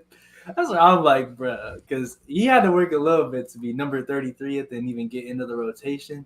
He had to grind a little bit to get there. If he goes this high, but he might just be asked from day one. But because the nature of the redraft is usually just who had the better career, who was the better player, I will ignore that caveat and I will take him number 6. Also, I agree with Steph, that, though. before you go, remember Hassan Whiteside also got drafted to the Kings, so he got drafted alongside DeMarcus Cousins in his draft. what does that mean? They got a lot of bigs in this one. Oh, Yeah. I thought you Is that were. what you I meant? thought you were like trying to tell me about my pick or something. Like, Nah, I was gonna say it's also a testament to how that is Kings true. fucked up bro's career, Drafting? but, Yeah. yeah. But I'm not gonna lie to you guys. I went with Derek Favors. I'm a Derek Favors enjoyer. I'm not gonna lie to you. I have been for a while. Well, Said not nobody anymore. ever. That's fine. You don't have to be. But I love Derek Favors in terms of what he brought to a team defensively. Everything else, nah. But I like Derek Favors. And again, like Garrett mentioned, Hassan's Whiteside motor was complete. It was dog shit. And Derek Favors is a dude that you've never had to question his motor. Anytime he's been on the floor, he's giving me work. So Derek Favors and Greg Monroe are still the same player, no further notice. look, hey, that's a great take. That is an amazing take. Bro, both one's from Georgetown, one's from Georgia Tech. Similar career. Their total career points is about 50 off of each other. Bro, I used to get them confused. That's why I say it's such a good point, because I really used to think they were the same person when I was younger. Back, like, it was crazy. Yeah, no doubt. I definitely like that take, Gabe. I go with Derek Favors here too. This is, like you say, good defensive guy, high motor, second most games played in this draft class as well, which for a guy who's already out of the league is surprising. Was very healthy, was very consistent. You knew what you're getting out of him. And you might not have been anything elite, but you knew you were getting solid production night in, night out. You knew what you were getting. And you can't say that about a lot of other guys that are coming behind him in this class now. So this is where I take Favors. And not for nothing, he did have a couple years in there where he was averaging 16 and 8, 15 He and was 8. he was a little bucket for a little. Hey, bit of man, time. I'm just saying, Hassan Whiteside had spurts. He just had. I can't believe Lance went 5. Yeah, what the fuck? Hey, don't hate. But hold on. Listen. For my If you pick Derek Favors, I know I fucked up. no. Oh, best bet I ain't pick him. Too far for me. Hold on, crazy. don't have that reaction. Do not have that reaction after you just pick Lance 5. Do not act like that was crazy. Anyway, Eric Bledsoe was still on the table. For the sixth pick of my 2010 NBA redraft, I got Greg Monroe. Bro. It's the same player. No. Anyways, I didn't the rebounding think it could get machine worse. drafted. Originally drafted by the Detroit Pistons. At one point, him and Andre Drummond were causing havoc over in the Motor City. So I got Greg Monroe. Hey, They were both get all me rookies. somebody to hype me up like Jay hyping up these mid ass picks he got, bro. Facts, bro. Hey, don't Yeah, I don't know about that pick, but okay. Let's move on though to number 7. Yeah, wait, y'all don't know about my pick, but y'all took Derek Favors? Fuck out of here. Wait, you took Hassan Whiteside, Garrett. Hey, I took Evan Turner. Hassan Whiteside's better than Greg Monroe. Like, bro. All right. So the number 7 pick. This one's kind of a very unique selection, mainly because I mentioned I was saying to like I was just responding to Steph about Whiteside, and I said there's one player below him that had a more fiery moment, and it's not only that he was below him, he was not on it. I'm going with an undrafted player, and I am going with Lynn Sanity Jeremy Lin. You went high. With I need to hear this. No, dude. Jeremy No, Lin I'm not for saying I several disagree years. though. I'm not saying I disagree though, but The thing is though with him is I know his career wasn't super long. I think even though he had maybe the shortest lived peak of any player in NBA history because it was like a month, let's be real. This guy was always a consistent point guard, whether it was New York, even when he went to Houston, he lost some of the hype, but bro, he was still a quality player. He was a really good player. Same thing really in LA with Charlotte, with Brooklyn, everywhere he went. And I feel like personally, I feel like he could have been used even a little bit more on that title team in Toronto. I mean, granted, it worked out still, but I feel like he still had more to give to the game. And I feel like he got a raw deal from the NBA in that sake. So I'm going with Jeremy Lin 7. I had to think about this. I'm like, maybe 8, 9, but I'm like, nah, I would take the best of Jeremy Lin over anybody else below him. He lasted long in the league. He was consistent for a number of years. I'm going with Jeremy Lin, number 7. Bro. Not mad at it. A little higher than I got it, but I'm not mad at it. Whoever can put up some comments on the screen, I'm gonna need you to. NBA champ Jeremy Lin, Toronto legend, I'm gonna need you to ATL put legend. I'm gonna need you to put up the comment from my guy Knight at 10:39. Because listen, Avery Bradley was better, bro. I'm taking Avery Bradley very consistently. A great off-ball guard to have as he was a good defender And, we hate that small backcourt with two bad defenders back there. If you are taking this guy at like 7, you're assuming you're a pretty bad team, but you're probably not the worst team in the league. And a lot of these teams had young star guards, bro. I picked 7. Who picked here? Detroit, bro. He fits right into what Detroit does anyway. So I even put the context in there. Avery Bradley, his defense is just the ability to – he is a very good, consistent player for a long time. And in a draft that's not very deep, I like what he gives me. This man on the last pick said he picked Hassan Whiteside because he was going with best available in a redraft. Now he's going for fit. Hey, let me push my agendas. I will say about Jeremy Lin, he's ruined to me ever since I saw the Jeremy Lin like NBA Finals highlight reel. It's just like 2 minutes of him just dribbling the ball out. Bro, that's not fair, man. Bro. Well, I must just say, Gabe knows ball. He's an NBA champion, 2-time all-defensive player. Avery Bradley is my next pick. And I'm not going to lie, from 2013 to 2018, I think that's the year he went to Detroit, then to like the Clippers or something like that. Dude was pretty good. He was averaging a smooth 15 to 16 points.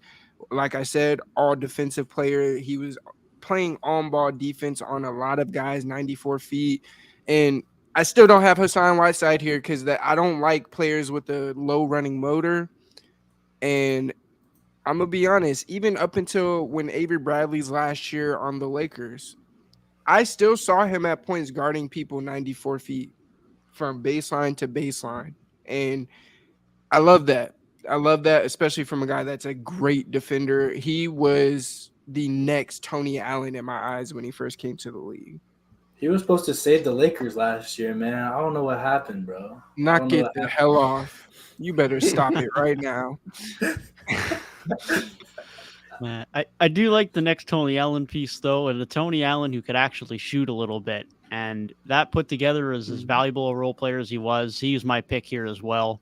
Like this point in time in the draft, you can argue you want a little bit more flash and razzle and dazzle and someone who peaked a bit higher, but Avery Bradley came in, he did his job. He was very productive. He was a very crucial role piece to a lot of very productive teams on those Boston teams for a while. And well, the Lakers not so well, but he was a very valuable role player throughout his time in the league, had a lot of longevity to his career.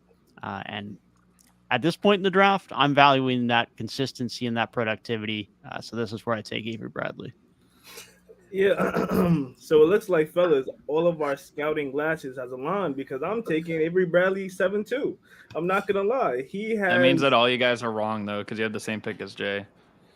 He has proved himself to be one of the best 3-and-D players throughout his career, and role players are important, and he showed that season after season. I would say not towards the toward the end of his career, but he proved that he can be one of the best defenders in the league, and that's why Avery Bradley's my 7th pick. Sounds good. Sounds good.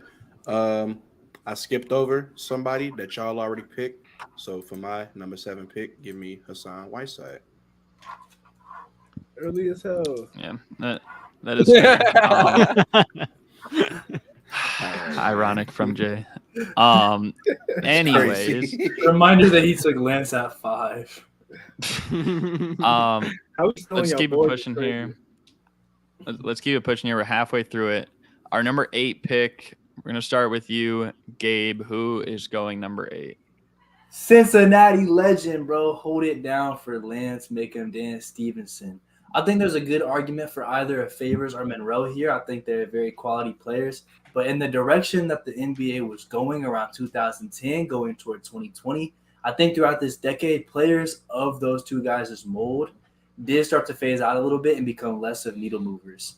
While Lance might have not had the longevity or the talent of those guys, I think that he just fit into more of what modern rosters were doing and was a little bit ahead of his time. So doing a redraft and thinking about doing it again, I just feel like he could fit more places. Yes, sir. Gabe. Ball nowhere, Gabe. Lance Stevenson, man, one of the best 3-point celebrations in a while. I remember my senior year, I was hitting the Like, the guitar after you hit the three? Come on, bro. Lance, make him dance. See, he making me dance. I'm saying his name. Whoa, pause. But y'all know. Whoa. Hey man, what's going on in this redraft That's stream? crazy. My This bad. is But yeah, where we got Lance Stevenson. I don't mind Lance Stevenson here, and I love his defense. This is where I have to finally dive in and take Whiteside. I couldn't wait any longer, as much as I couldn't bite any earlier on some of the things that hold me back when he was playing, and now when I look back at him. But great on the boards, great lob threat, and when I look at the other guys in and around this pick, there's a lot of guys that had some very short peaks or some peaks that just weren't as good. And so Whiteside might have had a short peak. It might have had some limitations, but he had to be, he couldn't go any further from me than where he goes now at 8.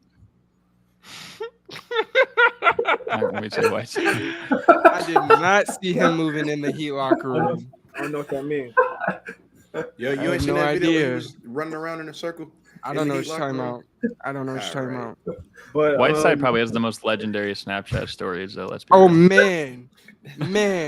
So Whiteside Absolutely might be the legendary. funniest player in the NBA we see. You gotta be the Nah, you gotta be the nah. lowest IQ NBA. I'm not player. gonna lie to y'all though.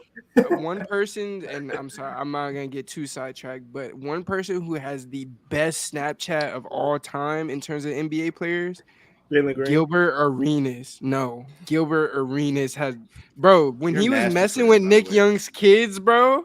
When he Hey, would like throw that his shit was scooter. funny. That shit was hilarious. Didn't he make one? Didn't he make one of his kids cry? Yes, he was like, "Roo, Yeah. roo." All right, so Yeah, no. for my 8th pick in the What the- 2010 NBA redraft, I got Evan Turner. Evan Turner was originally the second pick in this draft, I believe, and unfortunately, things did not work out in Philly. He still showed that he is capable of being being to facilitate the offense. When he went to Boston and tried again in Portland, but he could never really fully reach his potential due to maybe his work ethic or whatever had happened. But Evan Turner is my 8th pick. I'm gonna stick with what you guys have been saying. Lance Stevenson is my 8th pick. I felt like this was a good spot to have him. Originally, he was drafted number 40, so up 32 spots and in an entirely different round. So yeah, my number 8 for my redraft, Lance Stevenson. Yeah, my number 8. Most of you guys picked him on number 7. I did not because I picked Jeremy Lin. But number 8, I have to go with Avery Bradley. I mean, just and he was an elite defender, all defensive level player for multiple years. He was critical to the Celtics being the 1 seed in like 2017. So yeah, I have to go with him here. Although I don't know how well you mentioned Detroit had the 7th pick, Gabe, like on the earlier. I don't know how well he would have fit there when they already had Stuckey, Rip Hamilton, Ben Gordon, and T-Mac. So just wanted to bring that up. Bro, T-Mac was out T-Mac. the league at that point, bro. And T-Mac. Bro, they had so many guards. Rip Like, Hamilton especially like was 80 years not, old, bro. Come on. bro, they were 31 and 32 respectively. Gross. Anywho, number 9, we are starting this one with Steph, I believe, right? Yes. Yep.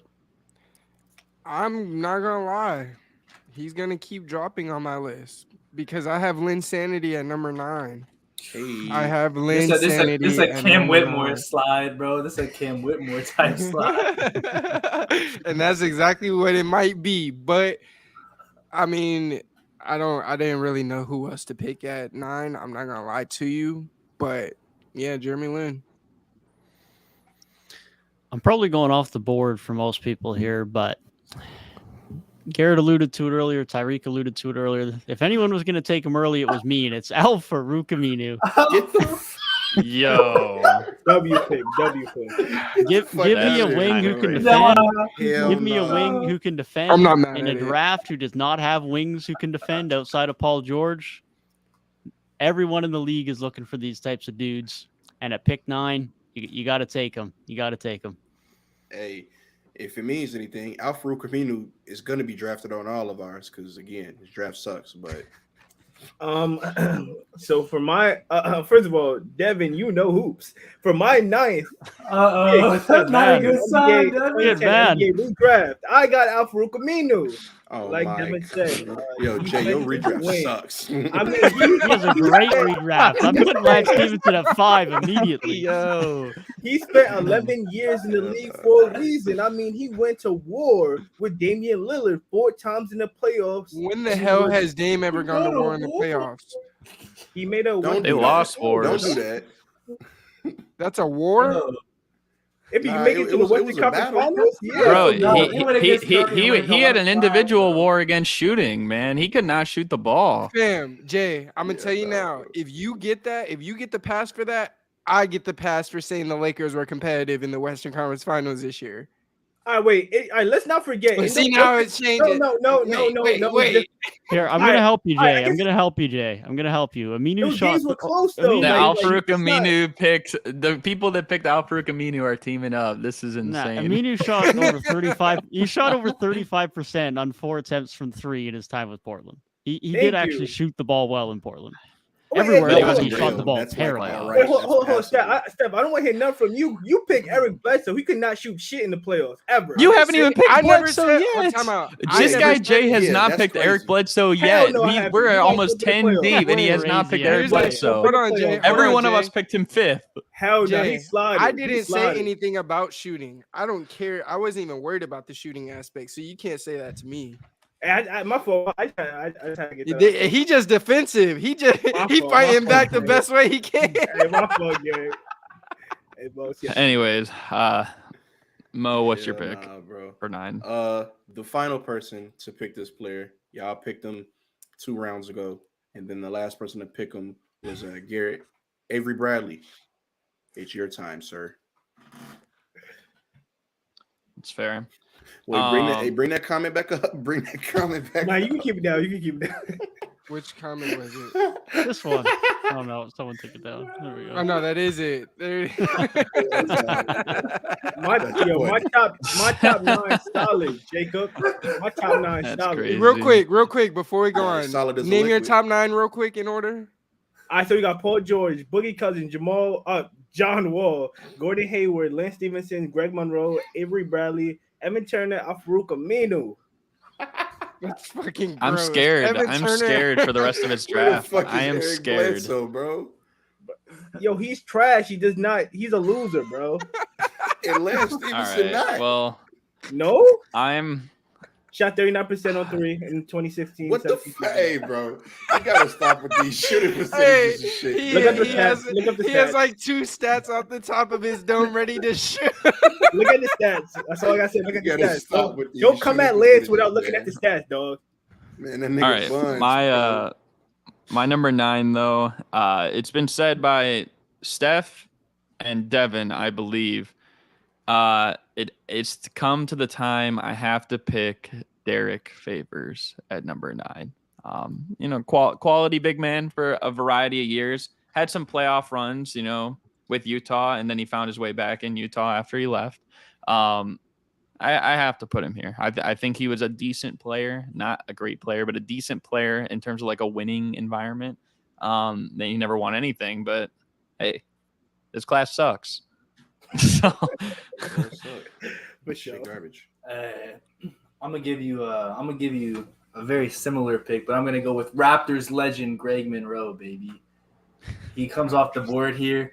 He's very similar to Derek Favors, except for the fact that he averages 2.5 more points per game, an extra rebound, and that isn't like literally more than 100 less games played. So I just feel like overall, like having the same like literally he has more career points, more career rebounds, and so many less games played. I feel like his level of production is just a little bit higher. Real quick though, before I pass it off, I gotta address this in chat.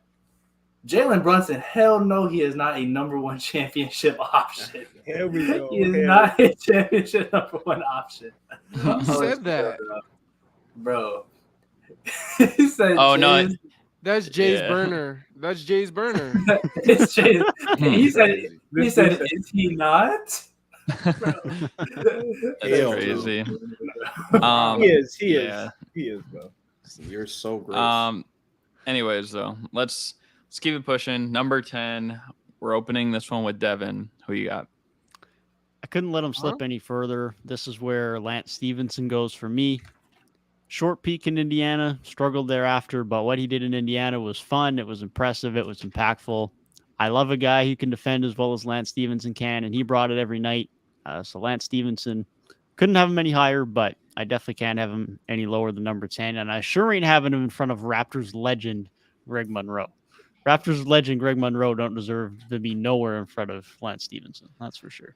It wasn't in my draft either, bro, but that still is a Raptors legend. All right, so for number 10, I got Derek Favors. Shout out to Derek Favors. Unfortunately, throughout his career, he was someone that always played hard, you know what I'm saying, hustled for rebounds, things like that. But being a 6'9" center, he just wasn't as effective as you would like him to be more than often. But, yeah, that's why I got Derek Favors. This man still has not drafted Eric Bledsoe, by the way. He's trash, dog. Crazy. What pick we on number 10 pick? Pick 10, Yep. Give me Lance Sanity for my number 10 pick. He slid too far. This is about where 2 I months of basketball draft him hold at. that much weight to y'all? That's crazy. Bro, He's not only good for 2 months. Crazy. You picked Lance Stevenson at number 5. Oh, God, I did. Take Eric Bledsoe, bro. Nigga, I strike you down right now because that shit was crazy. Dog, yeah, nah. Yeah, I don't know what I don't know what Jay's on with that, but yeah, I'm just gonna echo exactly what Devin said. 1, I'm picking Lance Stevenson at number 10. And 2, I'm also putting him number 10, and I agree that he has to be above Raptor legend Greg Monroe. It just has to be. So that's my takeaway for my number 10 spot. You know, I'm not gonna go too deep in the Lance. Oh my God, I did it again, bro. That was crazy. No, dude. I was literally going. I was going to say, oh my God, bro. I was going to say I'm not gonna go too deep into this because I already made a sus moment earlier, and I make a sus moment right there. Hey, yo. Okay, Gabe. Just move on. Listen, Garrett, it was already bad. You acknowledging it makes it way worse. Yeah, bro. Why, bro? Oh man. Hey, bro, that's what you get for hating on Raptors legend Moose Monroe, bro. Stop it, bro. Stop it. Hey, Who we That's got crazy. At least I caught myself though. Like I'm taking his twin, bro. I'm taking Greg Monroe Jr., Derek Favors. You are off the board. Yeah, bro. You already know where I picked Derek Favors. I'm going Greg Monroe above Hassan Whiteside. That's Greg Monroe is because he's a Raptors legend. That's kind of crazy. I'm not gonna lie. It might be, but I'm a guy that hates, bro. I can't tell you how much I hate a lazy basketball player, bro. I hate it so much. Like I don't know what's worse, bad defensively or lazy defensively. I mean, yeah, but it's not. Let's not act like Greg Monroe is like the guy with like the epitome of hard work ethic, like from that position. He's that guy. Nah, brother, come on. Nah. Okay, so we got through 10. We're on 11. I believe we're starting this one with Jay. So everyone, plug your ears. Brace yourselves. Number 11. For my 2010 NBA redraft, I got QP Ski. I got your boy Hassan Whiteside. I got Whiteside in here. You know what I'm saying? He was the 11th talented player in this draft, and that's why I picked him. No, he wasn't, bro. Bro said He I took him 11 not. because he's the 11th best player. Bro did not give a real take. Derek Favors. It's not a real take. Derek Favors, you can come off the board and get And drafted, be bro. honest. Come on. You do This is not your like time. Eric Bledsoe. What did he do to you? No fucking clue. He was To never a me, Knick, he so- ass, dog. Let me What? see. Let me How see. how his many stats points did against he the drop Knicks real against the quick. Knicks? Yeah. He Hold was on, never give a me New a York sec. Knick. None, so I Y'all don't- can None, hold I on. Hold on. promise you. Y'all can continue. Y'all can continue. I'll be back with the answer shortly. Hey, yo, make sure you Wait. go look up his playoff stats, buddy. Garrett, it's on you. Mo, did you said Derek Favors, Mo? Derek Favors, yeah. My number 11 pick, I have to go with his twin, Greg Monroe. Simple. Raptors legend, bro. Wait, did Yeah, you but he's not- still let's below just- Lance. Did And you let's not keep just it. pick Greg Monroe? Oh wait, That's no, crazy. I'm looking at the wrong. And let's column. My let's bad. let's keep the Raptors legend love going, because I'm taking Raptors legend NBA champion Jeremy Lin at this spot, bro. I could not let him fall any further. His peak, and I'm not talking about the Knicks, I'm talking about his peak in the Toronto uniform. His finals highlight All right, reel bro. is unmatched, bro.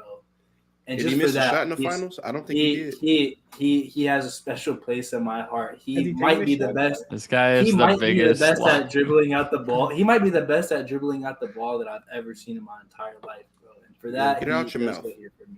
True talent. What? Mo, that's bro. I What? just told him. No, Get it. bro. Do you see Get the what way out he's his mouth? gassing this Wait. man up? Do you see the way he's gassing? What is this he man getting up? out He's of a, his mouth? he's a Raptors legend, bro. Me, Yo, man, meat out his Bruh, mouth. this. Okay, let's. Bruh. You're not gonna this- spin this on me, bro. We're back to Get loading your up on the damn Kia draft pick 3 out so sus we can move compilation, on. man. What number are we on? 11. Hey man, Al Farouk. Wasn't he from Cameroon? Correct me if I'm wrong. I'm pretty sure he started not the 100% sure, African. to be honest. Mm. I don't know, but regardless, Al I Farouk think he's Amino Nigerian. Nigerian, is yeah. the 11th overall pick. I think I'm thinking of a different player. He was born in Atlanta, so Yeah, he's Oh, Nigerian. I think I'm thinking of someone. I was doing my Joel Embiid. he was thinking of stuff, so Pascal Siakam, bro. Definitely not. I think it was Luke Mbamute. That's who it Yeah, was. I think he's Yeah, Bro, yeah, definitely. the guy, yeah. Bro Yeah. thought of Craig Like the- Brackens for like sure. the same fucking player. So honestly, Yeah, I'm pretty sure Siakam was discovered via Luke Mbamute camp, so that would definitely make him sense. and Joel were. Yeah, that's yeah, so crazy. it definitely makes sense. Luka I'm Mbamute glad you're is a mentioning better the NBA scout than the Kings. I'm glad you're mentioning the Raptor legends here, though, Gabe, because there's a lot of Raptors legends in the back of this lottery, in my opinion, and the Moose is the first one that's got to go for me in a few.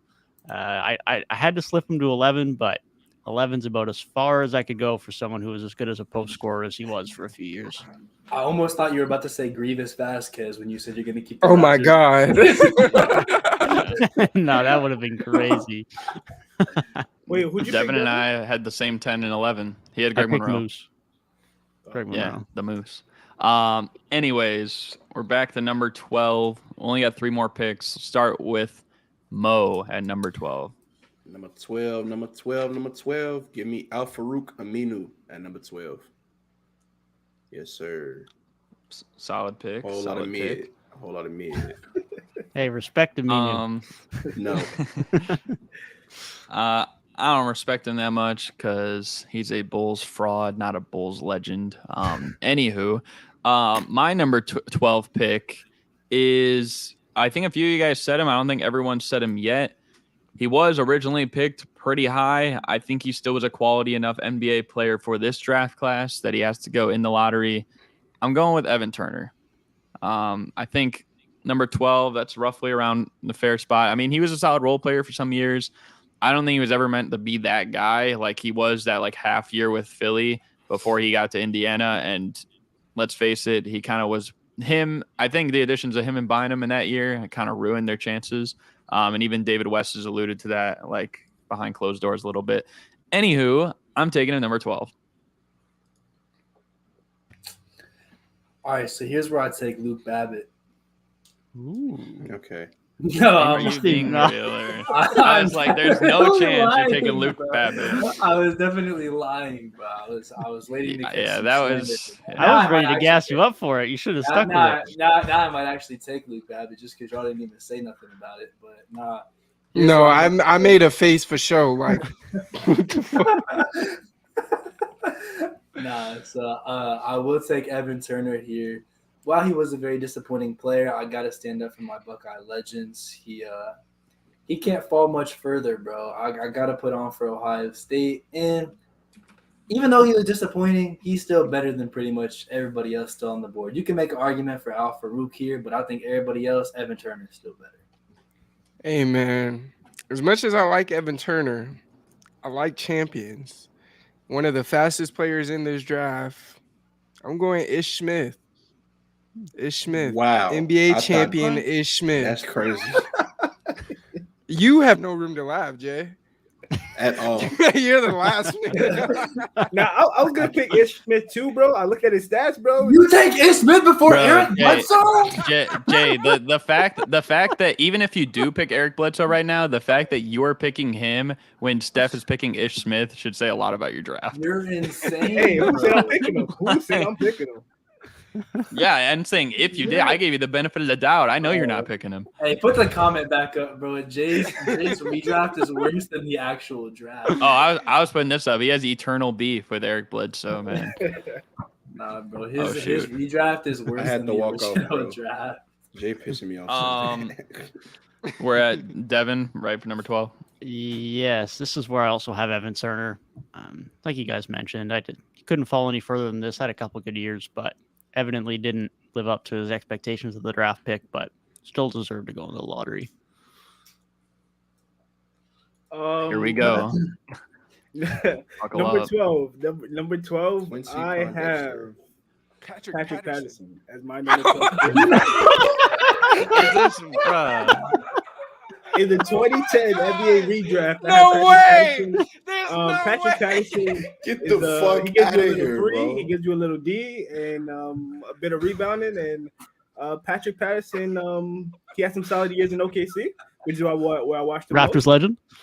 Raptors I fell legend. to my knees, And bro. he has my pick. I pick fell to Patrick my Patterson. knees. This fucking guy. Hey, That's Jay insane. Jay gotta be my man's because the way I guessed it right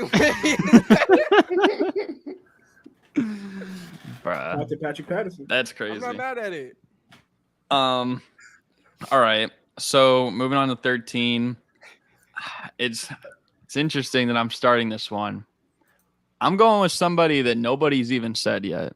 And you guys, this might be seen as a bad pick, but I know that this guy, his career wasn't that long lived, but hey man, when he was in the league, he was doing his thing and he was elite at his position, doing his role. I'm taking Larry Sanders, number 13, one of the best defensive big men in the league for the short time he was, cooking like that. I think you could make an argument he is maybe the best defensive big in this class at his best, and he was a pretty solid rebounder. I got to give Larry Sanders the credit. Unfortunately, his career wasn't really that long. It was only 6 years or so he played, but I'm going with Larry Sanders, number 13 in my redraft. I like it, man. I like it. That's not where I have him, but a very underrated talent, which his career could have panned out a little bit better. Here is where I take the legend himself. Al Farouk does come off the board for me here. I don't need to get too much into it. Y'all have already talked about him enough. A good defensive wing at number 13. What more could you ask for? Good. We're at number 13, right? Yep. Yeah. I went Larry Sanders as well. I love the pick. I absolutely love. I was a Larry Sanders truther for a very long time. I had a lot of friends that thought he was garbage, but again, I'm a defensive. I love defense. Highlights or not, Larry Sanders was that dude, and like the comment says below, he was pretty good for some time in Milwaukee. He was one of those dudes. Bucks and Definitely. 6. I like that pick. I like that pick. I can never get mad at making a defense first pick. I do have to put another Raptors legend in here though, because I have not picked the man Linsanity yet, and he does have to come off my board here. I couldn't put him any higher. I wanted to give him credit for his peak, but I had to consider the fact that he did have some time where he was struggling to get into the rotation and was on the end of benches. And part of that was probably where he was deserving of getting more time. But at the end of the day, he got a ring and has one of the most memorable stretches in NBA history, and definitely has to go in the lottery of this draft. So with my 13th pick of the 2010 NBA redraft, I also have Jeremy Lin. I'm not gonna lie, I was thinking about squeezing Eric Bledsoe in here, but couldn't put it over to too much. Jeremy Lin went crazy. He had Couldn't New do York it. buzzing, Couldn't do I'm it. not gonna lie. He had casuals watching basketball, and I appreciate Jeremy Lin for his time in New York. I know New York was up when that Linsanity shit happened. New York was up. Crazy. For my number 13th pick, I think I'm the last person to take him off the board. Give me Greg Monroe. Raptors legend, baby. Come on. Are you gonna stop saying that? No, I'm not. Wow. He was on the championship team Raptors, bro. Come on, stop playing. I don't think he was on the team anymore at the end of the year, but like, He it was. counts. So now we're on our last pick. We're starting this one off with Gabe. Give us number 14, who closes out the lottery. Come on, bro. What's the theme of this draft, man? Raptor legend. Patrick Patterson, bro. Welcome to the NBA. In my redraft, Double P. he's a GOAT, bro. What can I say? When I first got in, when I first fell in love with the game, bro, Patrick Patterson was a Toronto Raptor, and for that, he'll forever be in my heart as a OG. And not to mention, bro had a nice little jumper on him, man, and for guys that were playing the four, that wasn't his common back then. A little bit ahead of his time, bro. Shout out to Patrick Patterson. Hey, man. I'm coming out of left field with this pick to end it off, bro. If injuries didn't affect him, I think he would have been a guy that in today's NBA, he would be in that Jay Crowder sort of role. And if his knees didn't give out on him, I liked him. And that's Quincy Pondexter. QP Loved ski. him. Loved QP going up. Loved watching him hoop. But then he has some bad knees, and we already know how that goes. But I think Milwaukee's doctors would get him in tip-top shape and be good to go. So QP, number 14. I like that pick. I was not expecting him to be taken in this draft, but I like it. Definitely a guy that we would have liked to see stay a little bit more healthy. But ultimately, I had to go with the Raptors legend too, Gabe.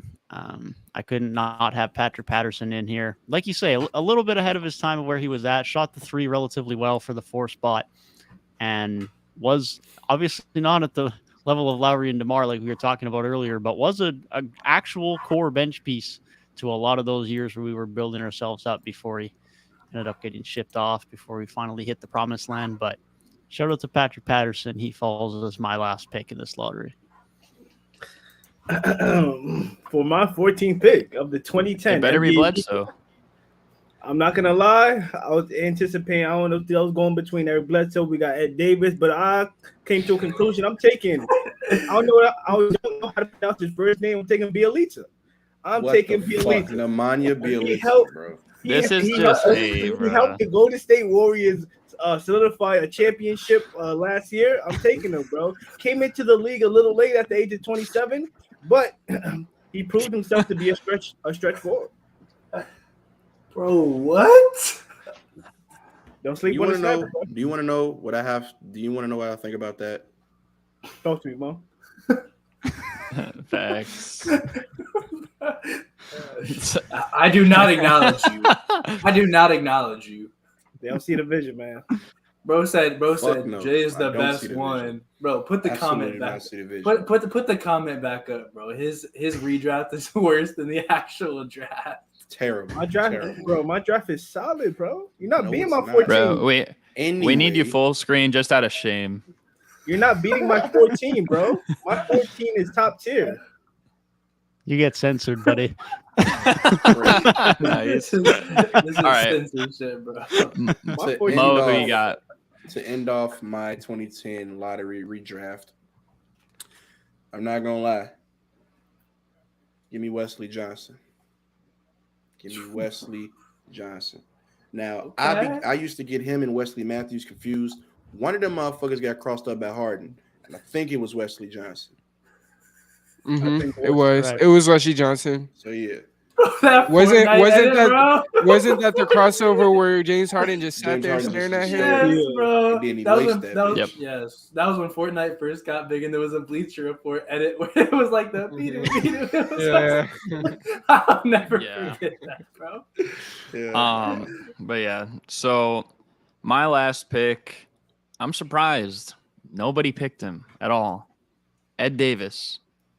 I think Raptors personally, legend Ed Davis. he is a Raptor legend. I will give him that.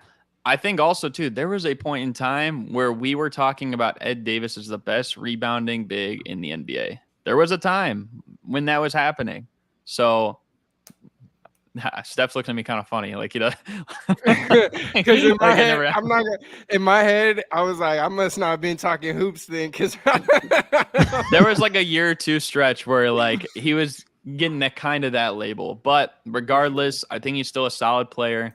Kind of like an undersized big. But hey, I mean, I don't think you can go wrong really with him here. I think it's definitely having him 14 is more reasonable than not picking Eric Bledsoe. So there's that. Are we gonna escape past the fact that Jay said that he helped them win a title when this man took all Yeah. of what 5 shots in the finals? Like, Yeah. well, no, Wait. this is never He played mind. That's 15 games. He played 15 games in the in playoffs. the playoffs. Bruh. That's fine, but what did he do in those 15 games, He played 10 minutes a game in those 15 games. bro? Anyways, yeah. So we're gonna figure out what our group pick is when this is converted into a video, and we'll have it made on here on the screen. But for now, I think we should move on to the mini game. Is that what time it is? Hey, believe it mini game is. time. Let's get it. All right. So I made the mini game. If you know kind of like what the $10,000 pyramid game is in the past, then you might have an idea. If not, you probably are confused. So basically, it's not quite the same, but let me hold on a second. Let me share my screen here. Okay. Wait, hold on a second. Closing out all these YouTube tabs. All right.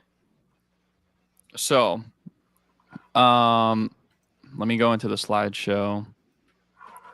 How does that look? Let me see. All right, you guys can see it. So, this is kind of like the format it looks like. There are 3 different categories on the bottom. You guys don't know what it is. There's 2 in the middle. There's 1 on the top. There are 5 of you guys competing. After the bottom row, we're going to work on the bottom row ones first. So after we finish all the bottom row categories, we're cutting it down to 3 people.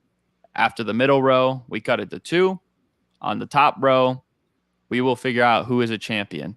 Now, before we started today, I asked for a volunteer. Who would like to be the volunteer? I'll volunteer. Oh, let Mo. Mo can do it. Mo, wait, who? Mo, you're volunteering? Yeah. Okay. So this is the order we're going to rock with for the first round. And Mo, since you are the volunteer, between the left 1K, the middle 1K, and the right 1K, I want you to pick one of those 3. Man, everything 1K, but give me that middle one. All right, middle one. I'm going to stop sharing real quick so I can have the answers on my screen. So we are going with the middle first. Now let me get to the middle. So this is how this works. The bottom middle, the category that you picked, Mo, is called Who Picked Me? So shit. each one of you guys is going to get 10 seconds to say which team drafted these players. There are 7 rounds. We're rewarding first, second, and third place. First place will get $1,000. Second will get $500. Third will get $250. after we finish the bottom row, the top 3 will move on to the next round. So we're just going to go in the order that we have here because Mo did volunteer. And so are you guys ready? Hell I yeah, believe man. so. It's going to start easier. It's going to get harder. So, and again, you have 10 seconds for each one. Starting with Mo. If you get it wrong, you're done for this round. If you get it right, you keep going on. Starting with Mo, what team drafted Michael Jordan? My Chicago Bulls. That's bias. It's kind of funny He's how only that got that actually because he's a works. Bulls fan, bro. That's crazy. Okay. Yeah, That is kinda I crazy only that know he did. because I'm a Bulls fan. Yes, that's the only All right. reason I know that. Steph, who drafted LeBron James? No, I'm playing the Cavs. Devin, who drafted Tim Duncan? The San Antonio Spurs. Oh, mine's easy too. Top 5 all time, by the way. Jay, who drafted Derrick Rose? Chicago Bulls. You see the motherfucking flag in the back, yo. I'm nervous, bro. And Gabe, who drafted Anthony Edwards? Come on, bro. Shout out JELSON, bro. The Minnesota Timberwolves. All right. So you're all past the first round. Congratulations. Now it's going to get harder. Maybe not too hard on this round, but I think round 4 is going to be a real challenge, but we'll see. Starting again with Mo. Who drafted Luka Doncic? I had to think about this one. I ain't gonna lie, because I was definitely going to say the wrong answer. The Atlanta Hawks. That is correct. I would have said the wrong answer too. Yeah, I had to slow down. I ain't tough. gonna lie. I had to slow down. Steph, who drafted Steve Nash? It was the. I hate that you gave me Steve Nash because I always confuse him. It was the Suns, right? It is the Suns. Yes. Okay. Ooh, So I always back and confuse forth, him with the bro. Mavericks You and went back Suns, and bro. I'm throwing curveballs, man. All right. Devin, who drafted Dirk Nowitzki?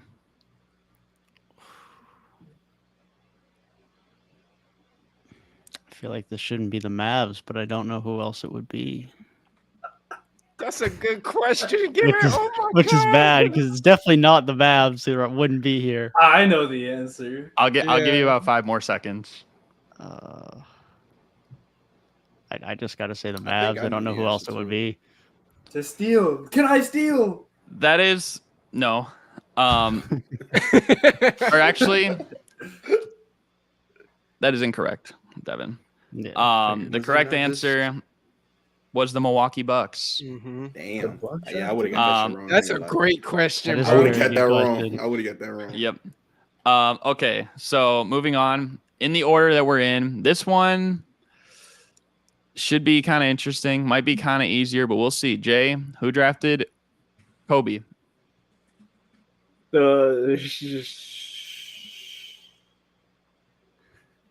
Motherfucker, you got a Kobe poster on your wall, bro. That's crazy. And Jay, you got 5 more. You got 5 more seconds, Jay. Charlotte Hornets. Oh. Yeah, Way too it long is to answer Charlotte. that, bro. That took Way way too too long. long, brother. Oh, no, no, All I was right. thinking- That poster down. All right, Gabe, who drafted Yao Ming? I don't think they traded number 1. The Houston Rockets.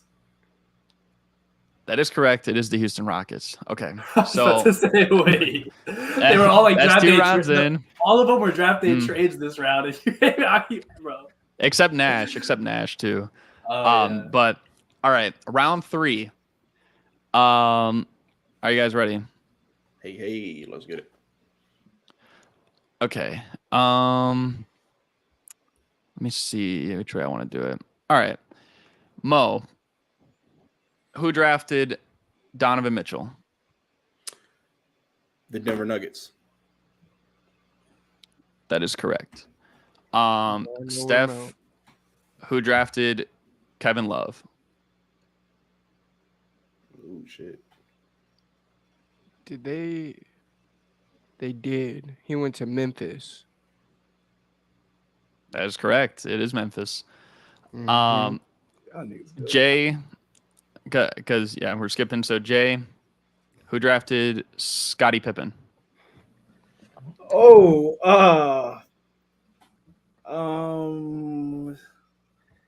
I want to go with. I feel like this is a trick question. You got like 5 seconds. Is it the Trailblazers? That's incorrect. Is it the Warriors? It's the Supersonics. No, The it is the Supersonics. Supersonics. Yep. I knew it was a Oh, trade. I knew it wasn't the I knew it was Bulls. a trade, yeah. All right. So moving on to Gabe, who drafted Sean Kemp?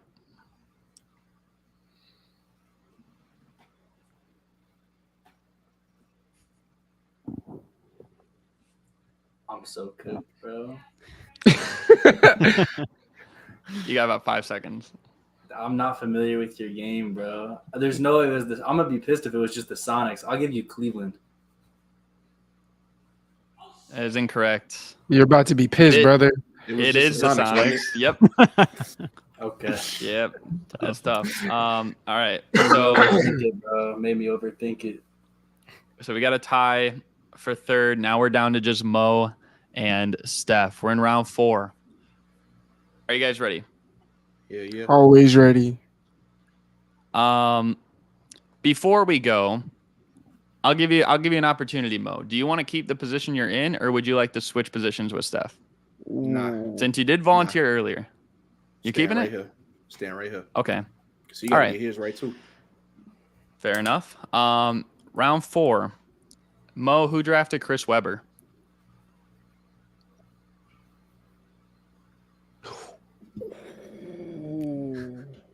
Damn, was it You're cooked. Get it wrong. the I'm finna get this wrong. Was it the Indiana Pacers? It was not the Pacers. Damn. Who was it? Them Warriors. Now, Fuck. wait, what'd you say? I'm just talking. I wasn't. Oh, okay. Yeah. The correct answer for that was the Orlando Magic. Ooh, I would have got that wrong.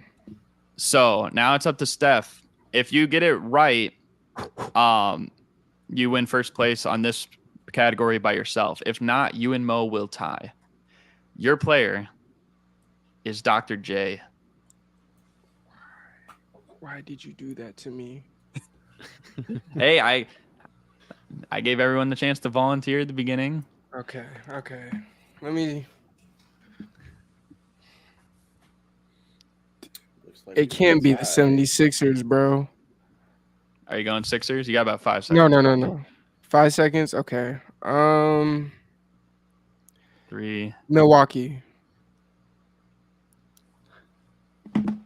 It is Milwaukee. Why Oh did my you know goodness. that? Oh my goodness. Why did That's you know that? crazy. Wow. That's a crazy pull. Hey, fuck you, Wow. Paul. All right. Cowboys So right now, above the Ravens. Bro, Lakers Right above now the on the Wolves, board. up the whole Steph ass above Mo. Cowboys. because Gabe and Jay tied for losing in the same round, they each get $125 to their score. Mo, you did get second. You have 500. Steph has 1,000. Devin, you broke your shit. I am broke. Currently, Devin is indeed broke. So now let me share my screen again real quick. And a reminder, the total points at the end of this round will go forward in the next round. So we got the middle crossed off. Steph, you just won. You get to choose. Would you like the left or the right? We're gonna go with the right. Okay. I started out or no? So we're going with the right. And now because you did win, you also get to choose. Would you like to go first or no? I'm gonna go last, Chief. Going last. Okay. I like it. I don't have to overthink it. I literally lost last round because I overthought. bro. So this one should be interesting. the bottom right, as you said, it's called Comparing the Stars. So I'm going to give you two NBA players. You have to tell me which one has made more All-Star teams in their career. Okay. It shouldn't be too bad. Now, early rounds, pretty easy. It's going to progressively get harder, though. Are you guys ready? Yeah. All right. Mo, your pick is Kevin Durant versus LeBron James. Who has more? LeBron James. That is correct. Gabe, Kareem Abdul-Jabbar or Michael Jordan? Kareem, longevity. That is correct. Devin, Shaquille O'Neal or Yao Ming? Shaquille O'Neal. That is correct. Jay, Kevin Garnett or Joakim Noah? That is Kevin Garnett. Bulls legend. Yeah, Bulls legend. And Steph, Kobe Bryant or Brandon Roy? Kobe Bean. Yeah. All right. He only knew that because he was a Lakers fan. I'm gonna be real though. Hey man, he picked the spot though. I don't like this category though. Well, it's gonna get tougher. So, round 2, starting with Mo. Who has made more All-Star teams, Dirk Nowitzki or Bob Pettit? What the fuck? Okay. I'm gonna have to. God, bro. I'm gonna go with Dirk. I'm gonna go with Dirk. It should be Dirk. It's Dirk, right? It is Dirk. Yes. Okay, I'm finna say. All right. Gabe, Oscar Robertson or Stephen Curry?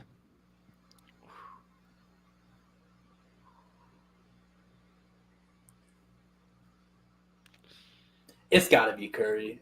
I'm going out with Curry if I lose here, bro. I'm going out with Curry.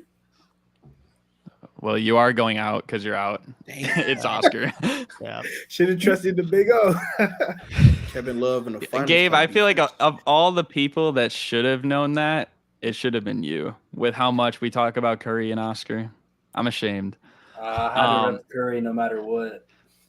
Anyways, Devin, Vince Carter or Paul Pierce? Ooh, that's a good one. Give me Paul Pierce. You are correct. It is Paul Pierce. Jay, Dwight Howard or Nikola Jokic? I want to say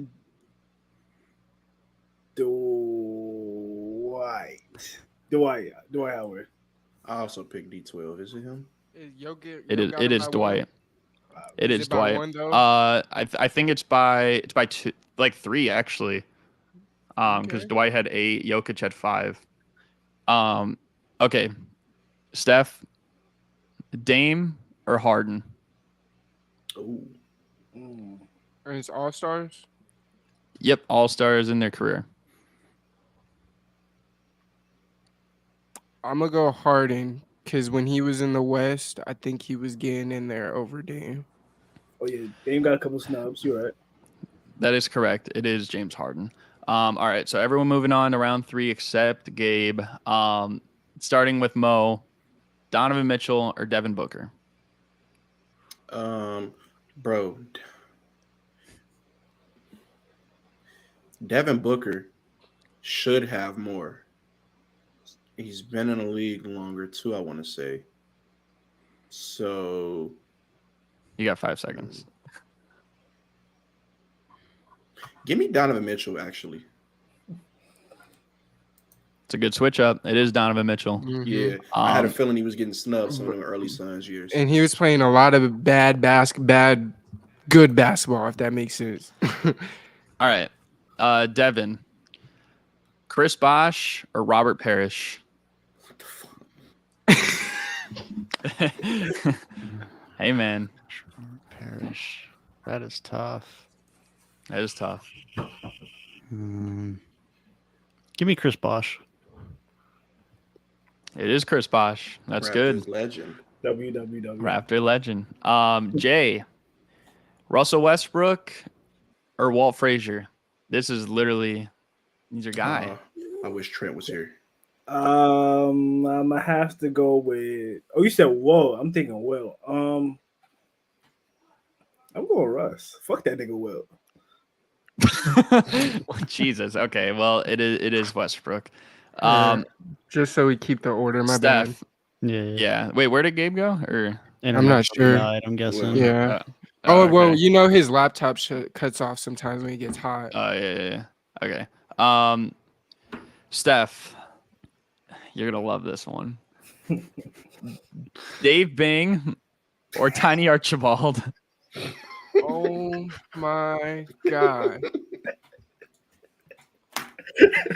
Now I I'm will not gonna say, lie. I have made a video comparing these two players before. If you have seen that video, The that might have part been a that boost. irritates me is I started to watch your series like with the 1v1 because I started with the Steph and Oscar, so I knew that answer because that's sickening. You're cooked. You got about 5 seconds. Who was the other? It was Dave Bing and who? Dave Bing and Tiny Archibald. I'm gonna go Tiny. Well, as Jay said, you are cooked on this one. It is Dave Bing.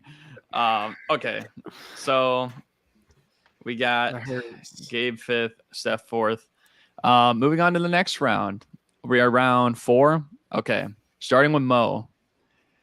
Kevin McHale or Bob Lanier?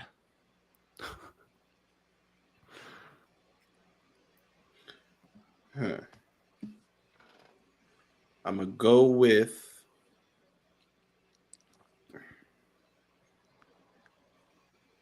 Kevin McHale. It is not Kevin McHale, Damn unfortunately. All right, so you can Get him still outta tie here. for the most. We'll see. Devin, Rick Barry or Kawhi Leonard? Ooh. Feels like that could be a trick one way or another way, so I'm going to go with Kawhi. It indeed was a trick because it is Rick Barry. Hey. All right, so Jay, if you get this, you What win the this hell? round. He ain't getting nothing. Hey, let me sub in. Put me in, coach. Put me in. This guy. Wait, where did Jay go? He died. That poofed. internet is dying on everyone, Shit. apparently. Crazy. Should we wait for him? My, Or? my computer soft reset. Uh, Now let me sub in, bro. I'll ask him real quick. Yeah. Gabe, you lost this round. Yeah, bro, I'm subbing in. Hold on, let me mark down that you guys. Gabe can come in and do some background dancing while we wait for Jay here. Get that, Yeah, got that entertainment, that halftime I entertainment real could do quick. my Lance guitar again. Technical difficulties. The hip We work can make. was We great. should make fun of his draft. Let's while he's actually gone. This now motherfucker that we're picked doing Lance this, Stevenson fifth. it's okay. Now that we're waiting for him, we could respond to some of these comments. Like there was Yeah. one I saw earlier. I'm sorry, I'm trying to find it. If you That is guys have such a one, Garrett that's comparison. fine. Where is it at? It's Because there was from, one. CF at 10:35. Always. Yeah, always give us feedback. We love the feedback. There's another one though. I can't find it.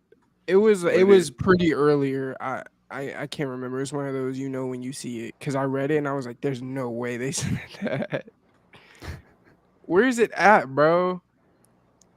What is? Have we been streaming for that I'm long? gonna try calling Jay real It quick is and see. 2.5 if he answers. hours. Okay. No. It ain't felt like it though. We've been moving. Oh, it was this one. Reek knows sports. That's what you should change your name to. Cause fuck your fan base with a capital F. Except for you, you're That's cool crazy. people. You're cool people. Nah, they fuck that team, bro, and their fan base. But with that being said, Indiana Pacers Yeah. top 5 seed next year. Facts. Mm. I called Jay. He said he's getting in the StreamYard right now. I bet. Bro Can't believe really us on a built up the cliffhanger, man. anticipation. Nah, The for real, anticipation just for him to Watch, follow he's this. gonna get it wrong, bro. He's gonna get it wrong. Hey, if he gets it wrong, it's just a 3-way tie then. For third. Yeah, it's like split up between first. Here we go. All right, I'm back. All right. Hey, we back. All right. Jay, It's up to you. If you get this, you win this this round. Your one is Elvin versus Elgin. Elvin Hayes and Elgin Baylor. Who has more All-Star appearances? I'm gonna have to go Elgin Baylor. I'm not gonna lie. He answered that quick. Well, you would be wrong. It is Elvin Hayes. Let's go. So Let's That's go. crazy. So all you, Mo, and Devin all get $333. Let me get on my calculator real quick. So that Does that puts mean I'm in Jay first at place yet? 458. Wait, what'd you say? No, you're So not am I in in first. first Steph place? is still in first Damn it. place because you guys tied. But Bucko. so between Mo, Devin, and Jay, who would like to volunteer to pick the order? Sure, I can volunteer. Okay, so what's the order going to be for this one? Put me up first, coach. I want in. Oh, sorry. Yeah, All right. Okay, so we're going with the bottom left on the pyramid. After this, Hey, we're Ricky, cutting it down to funny as hell, 3. bro. Nah, that's crazy. That's actually crazy. Okay, this one might actually be the easiest one. We will see, but it is called winning time. Say how many championships the player has or had, if they're a former player. Are you guys ready? I love this one. Ring talk, All right. ring culture, stand up. This should be right up your alley. You guys have 16 of them. 17. Anyway, that was just a troll. Okay, so Devin, starting off, Bill Russell. I'm gonna get the first one wrong, aren't I? I'm so bad You at bet this. not. You bet not. Ooh. Oh wait. I don't even remember. Give me 10. You an asshole for this one. I'm not gonna lie. You're going 10 for Bill Russell? Yeah, It's not. Bro. It's actually Bro. 11. it's 11. I didn't know if it was It's 10 so or 11. it's so Garrett, over, I ain't gonna bro. lie. I didn't know if you was counting the ones where he was a player coach's separate ones. No. This is all as a player. Oh, Like, okay. yeah. How'd you get that wrong, Devin? I do not It's- know ring numbers. I'm gonna keep it a buck. It's ironic how this works, where Mo gets shifted here again. Michael Jordan, how many? Crazy. It's all Crazy. biased, bro. Thanks. And I Hey, ain't man, seen you guys not a are picking the goddamn order. one of 'em. I should have stuck second. He got Yep. he got 6 of them things. Yep. Jay, LeBron. LeBron got about 4 of them things. Bro. That is correct. I don't like how you Gabe. said about. You know why? Gabe. Stuff. You know why. You're guessing for Kobe Bryant. Hey, what he do on the bench? 5 of them things. Yep. And Steph, yours is Tim Duncan. Why did you give me him? He got 5, but fuck that man. Yo, guys, give me 1 second. I'll be right back. Hey, man, that's the order. Okay. Can I get Clay Round on my 2. turn? Hey, man, round 2. I'm not going to lie. This might start to get tough pretty quick. But we will see. We will see. Starting it off with Mo. Clyde Drexler.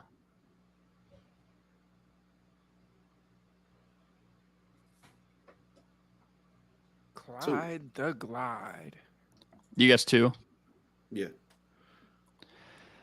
That is incorrect. It Yeah, is we got 1. You got 1, right? You got the Thank one. you. You Thank got- you. He was on you both got- Rockets teams? Nah, he was there for the Uh, second one. No, he was only on the 1, and he Oh, came okay. midway through the year. Then I they was traded about for to say Chuck, that and too. they Damn it. fell off, bro. Jay. Is Jay in here? Or? He said he was about to be back real quick, I think. Bruh. All right, I can give you guys yours, I guess. I'll just skip the one that's for him. So Gabe. David Robinson. 2.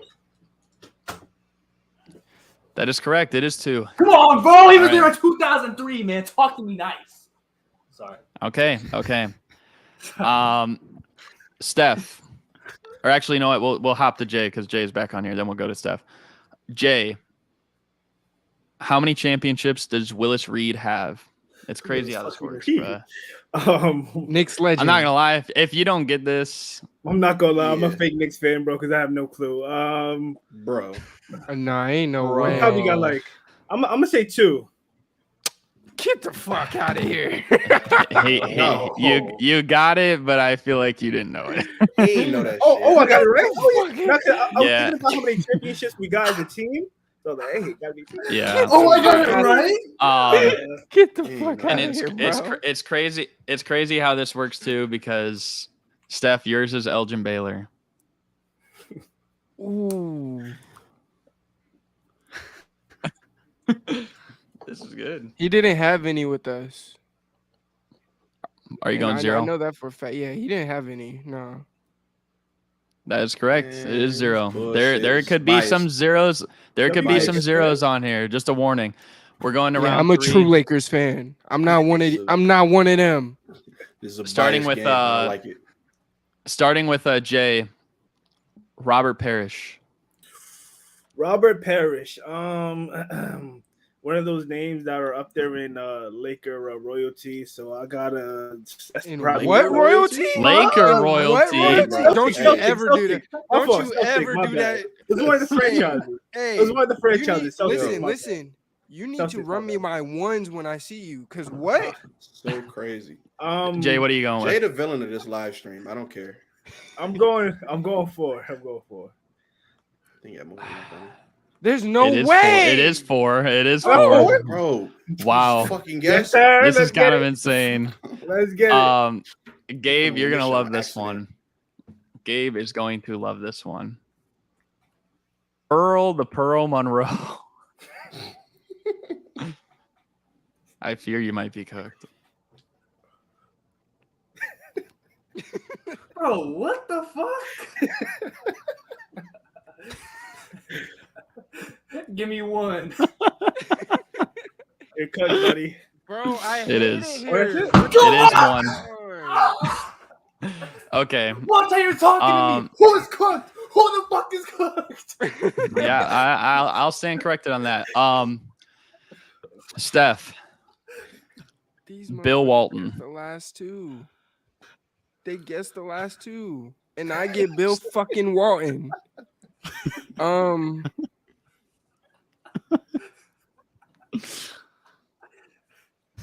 I don't. Fuck it. I'm gonna go with Jay 2. Yep. It is. That's insane.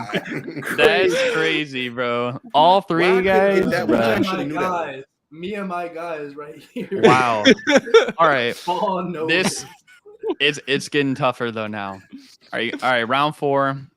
Jay, Casey Jones. Oh my god. Nigga, who? You don't know who Casey Jones Bro, didn't is, he play bro? for the Knicks? Hey man, don't even let's Casey Don't say Jones. nothing.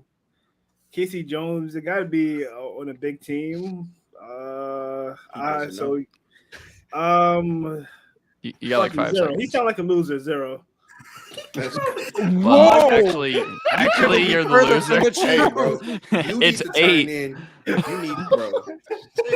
He was on the Celtics back in the You day. called that Hey, man edit a that out. loser. Edit that out. Oh, Edit shit. that out. No, Actually, no, he got hell 8 no. rings talking about. Bro he's said a he loser. wasn't a winner in this. Edit that out. Jesus. Okay. Oh, Gabe, your person is Daryl Dawkins. That's a good name.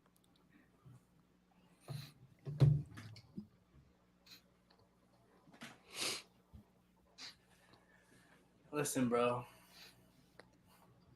You got about 5 You said it could seconds. be- He's got 0. He's ringless. Did you say 0?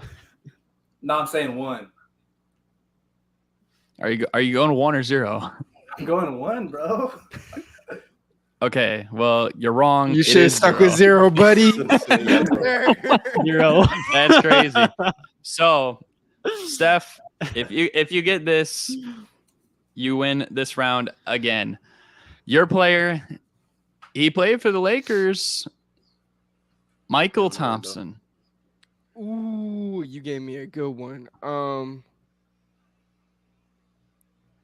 I know he was on the 87 team. Did he come back in 88? I think I'm gonna say he did. So 2. That is correct. It is. I'm 2. a Lakers ball knower. Wow. So, Steph, you got $2,000 on the board. Gabe and Jay, you tied for second, which means we're splitting up 500 points. And since we're in the top 3, no other points are rewarded, which means, let's see, I'm tallying it up real quick. All I know is I should still be in second place. No, you suck. Let's like see, your ratings. 75. Okay, so we got the top 3 for this. And first, moving on, Steph, $2,000 cooking. Second is Mo, $833. And third is Jay, $708. Unfortunately, Gabe and Devin, you guys are finished. My boy Devin But finished penniless. no, he got that's something. 333. Yeah, he got my 333. Actually, him and Gabe were really close, honestly. Gabe had 375. So now we're moving on to the middle row of the pyramid. Steph, you did win. You were the top person in the last one. So on the pyramid, you can either choose left or right, and also you can choose the order. I'm gonna go left, and I'm gonna go last again. Going last again. Strategy. Jay is going can first. I choose the full order, or do I just replace Jay? You can choose the full order. Have Mo go You want- first, then Jay. Okay. Uh-huh. So now this one, you picked left, correct, on the board? I was going to, but yeah, you got it. All right. We don't know. We So on for the this second, one- second tier. Second right? tier. Yep. All right, bet. Yep.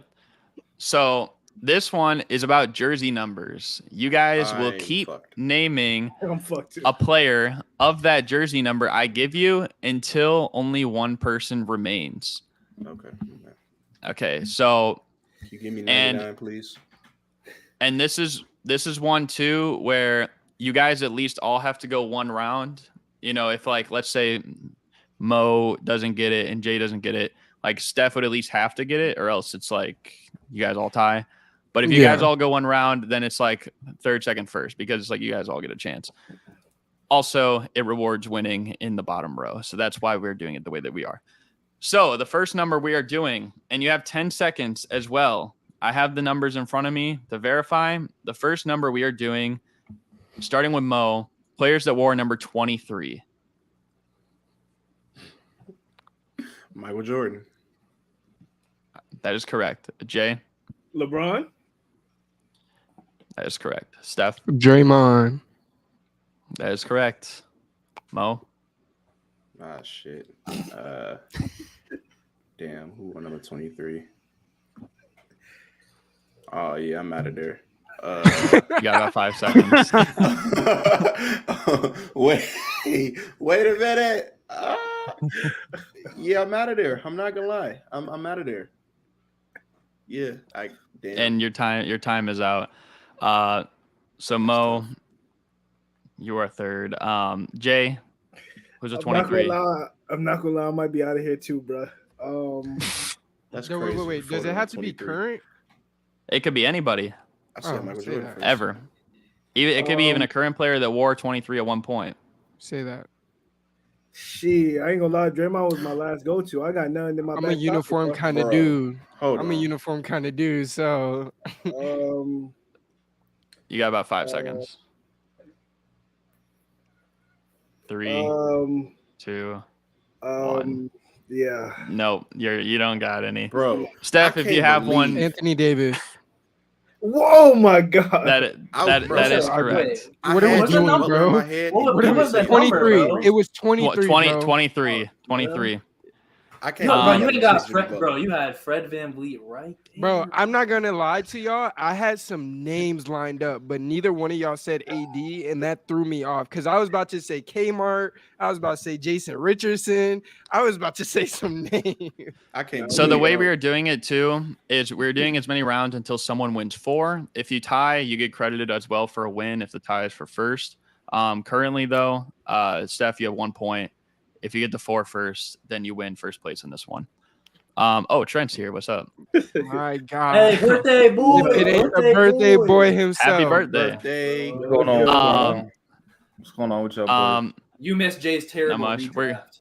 I ain't gonna lie, you might have to Yeah, be it a was spectator horrible. though. My team was gas. Bro. Yeah. Okay. So next number we are doing. Let me pull it up here so I can verify if there's any tricky ones that you guys say. But starting with Mo, We're doing numbers once still? again, Yeah. Yep. First till we get Okay. 4 wins. For sure. we're doing number 1. Players of War number 1, Derrick Rose. starting with Mo. That is correct. Jay,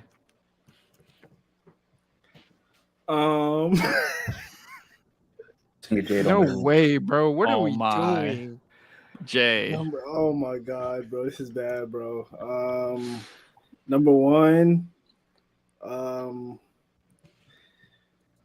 I forfeit. I don't know, bro. I'm not. What? bruh, I this don't is know. ridiculous.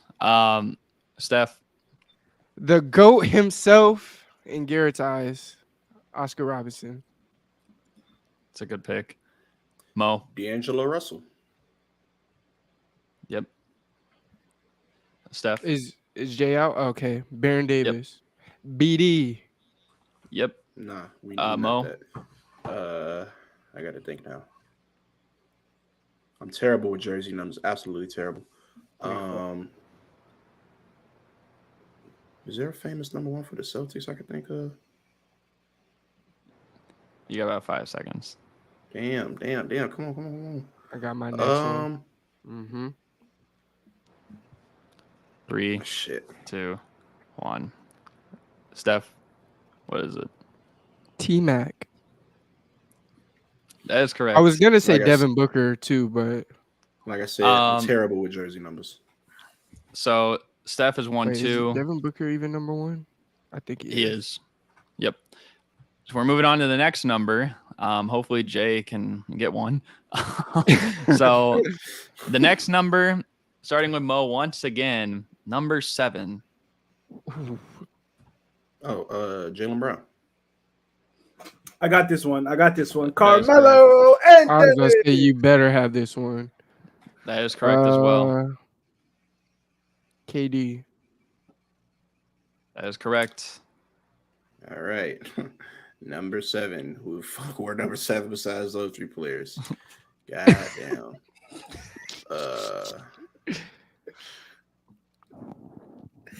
Got about 5 seconds. I was finna say that nigga won number 9. Come on. Bro, I'm terrible at jersey numbers, man. Fuck. 3, 2, 1. No. Okay. Jay. Bro, I'm not gonna lie, this is a wash, bro. Just give it to Steph, bro. I don't know, bro. Yeah. I'm having trouble right now myself. I'm not good with jersey numbers, bro. If Steph doesn't get It's it, my though, you guys turn? all tie. Yep. I don't know if Raptors legend Andrea Bargnani. Yeah. Why do you know that? I told you I'm a jersey. I'm What's one of wrong? those that always wrong paid with you, attention bro? to jerseys, accessories. I loved all that, bro. My dumb ass was finna That's say correct. Jersey Brad drip Pitt. is real, bro. It is. If I Steph was finna wins say one Michael more, Vick, though. if Steph wins one more, then it is finalized, and we will tally the points based on how you guys also did. So Jay has a second place, Mo has a third place. Then the next one, Mo had second, Jay had third. Then the next one, Jay had second, Mo had third, because you guys all looped around at least 1 point.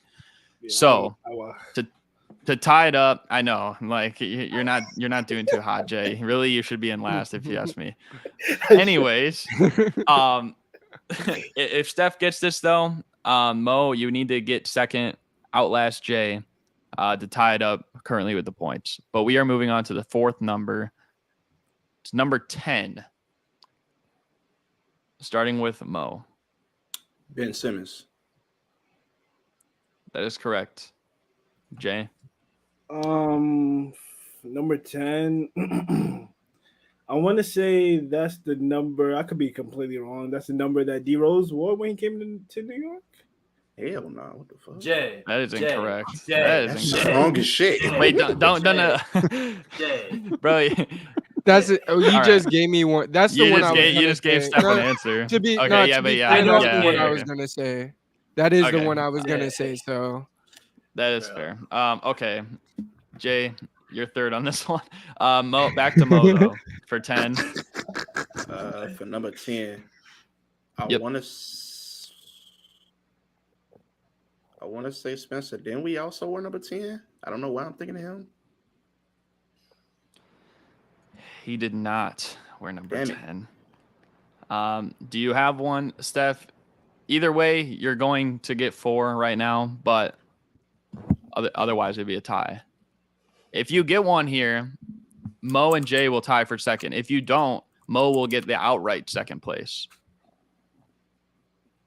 so basically, do I want to fuck over Mo or Wait. not? Because I have a player. Wait, no, That no. is true. I thought didn't he get out on number 1? The first Me? round? Or no. No. I didn't Jay- get out. Jay No, did. Jay got third on this one. But if you Oh, guys yeah, tie but- for first, you'll get more points. But if you get second, you guys will have the same amount of points. So it's up to Steph. And you got It's probably like- about 5 seconds to think I of it. can only see him in 13, but I swear to God, Steve Nash wore 10 at one point. I really feel like he did, so I'm gonna just say Steve Nash. With your Lakers. He did. Yep. Wow. Okay. So that's 4 straight for Steph. That was pretty easy, honestly, to get through that. Mo and Jay tied. Now, remember, this is a double point because we are in the second round. So Steph now has 2,000 points. Mo and Jay each have half of the second place vote, which is 1,000. So each of you guys have 500 right now. Basically speaking, Steph could completely throw this next round and automatically get into the final round. So the next one, though, it should be interesting. If you guys are struggling with jersey numbers, we're doing colleges now. Oh my, yeah, I'm out of here. Bro, You know what? I might be better at this than I think. I'm a college ball knower. I might be better at This than I is think. right up Steph's alley. It is Reek's time, bro. It is Reek's time. I see him in the chat. He's about to go crazy. Are you naming So- colleges and saying name players Yep, same thing. I'm gonna name the college. You guys are gonna go down the line, name players. Now, I will say though, Steph, I mean, we don't know what colleges are gonna go first. Where would you like to go? You can pick the order. I'm gonna go first since I could lose this round. Would you like Jay to go second, Mo third, or They're good where they at. They're good where they at. I think All I right. think Devin and Gabe are straight on this one. All right. So the first round we are doing, let me change my tabs just to be sure in case someone throws out a crazy player. North Carolina. Jordan. That is correct. Jay, Cole Anthony. that is That's correct. so disgusting. Out of all the Mo. legends we have that gone to our school, bro. Thank you for pushing, bro. Vince Ew. Carter. You know what? Yep, that is correct. Steph, Kendall Marshall. Tar Heel Ew. legend. that is Why correct. you name him? Jay, Because I'm a Tar Heel fan. Die hard. North Carolina. you got about 5 seconds. Shit.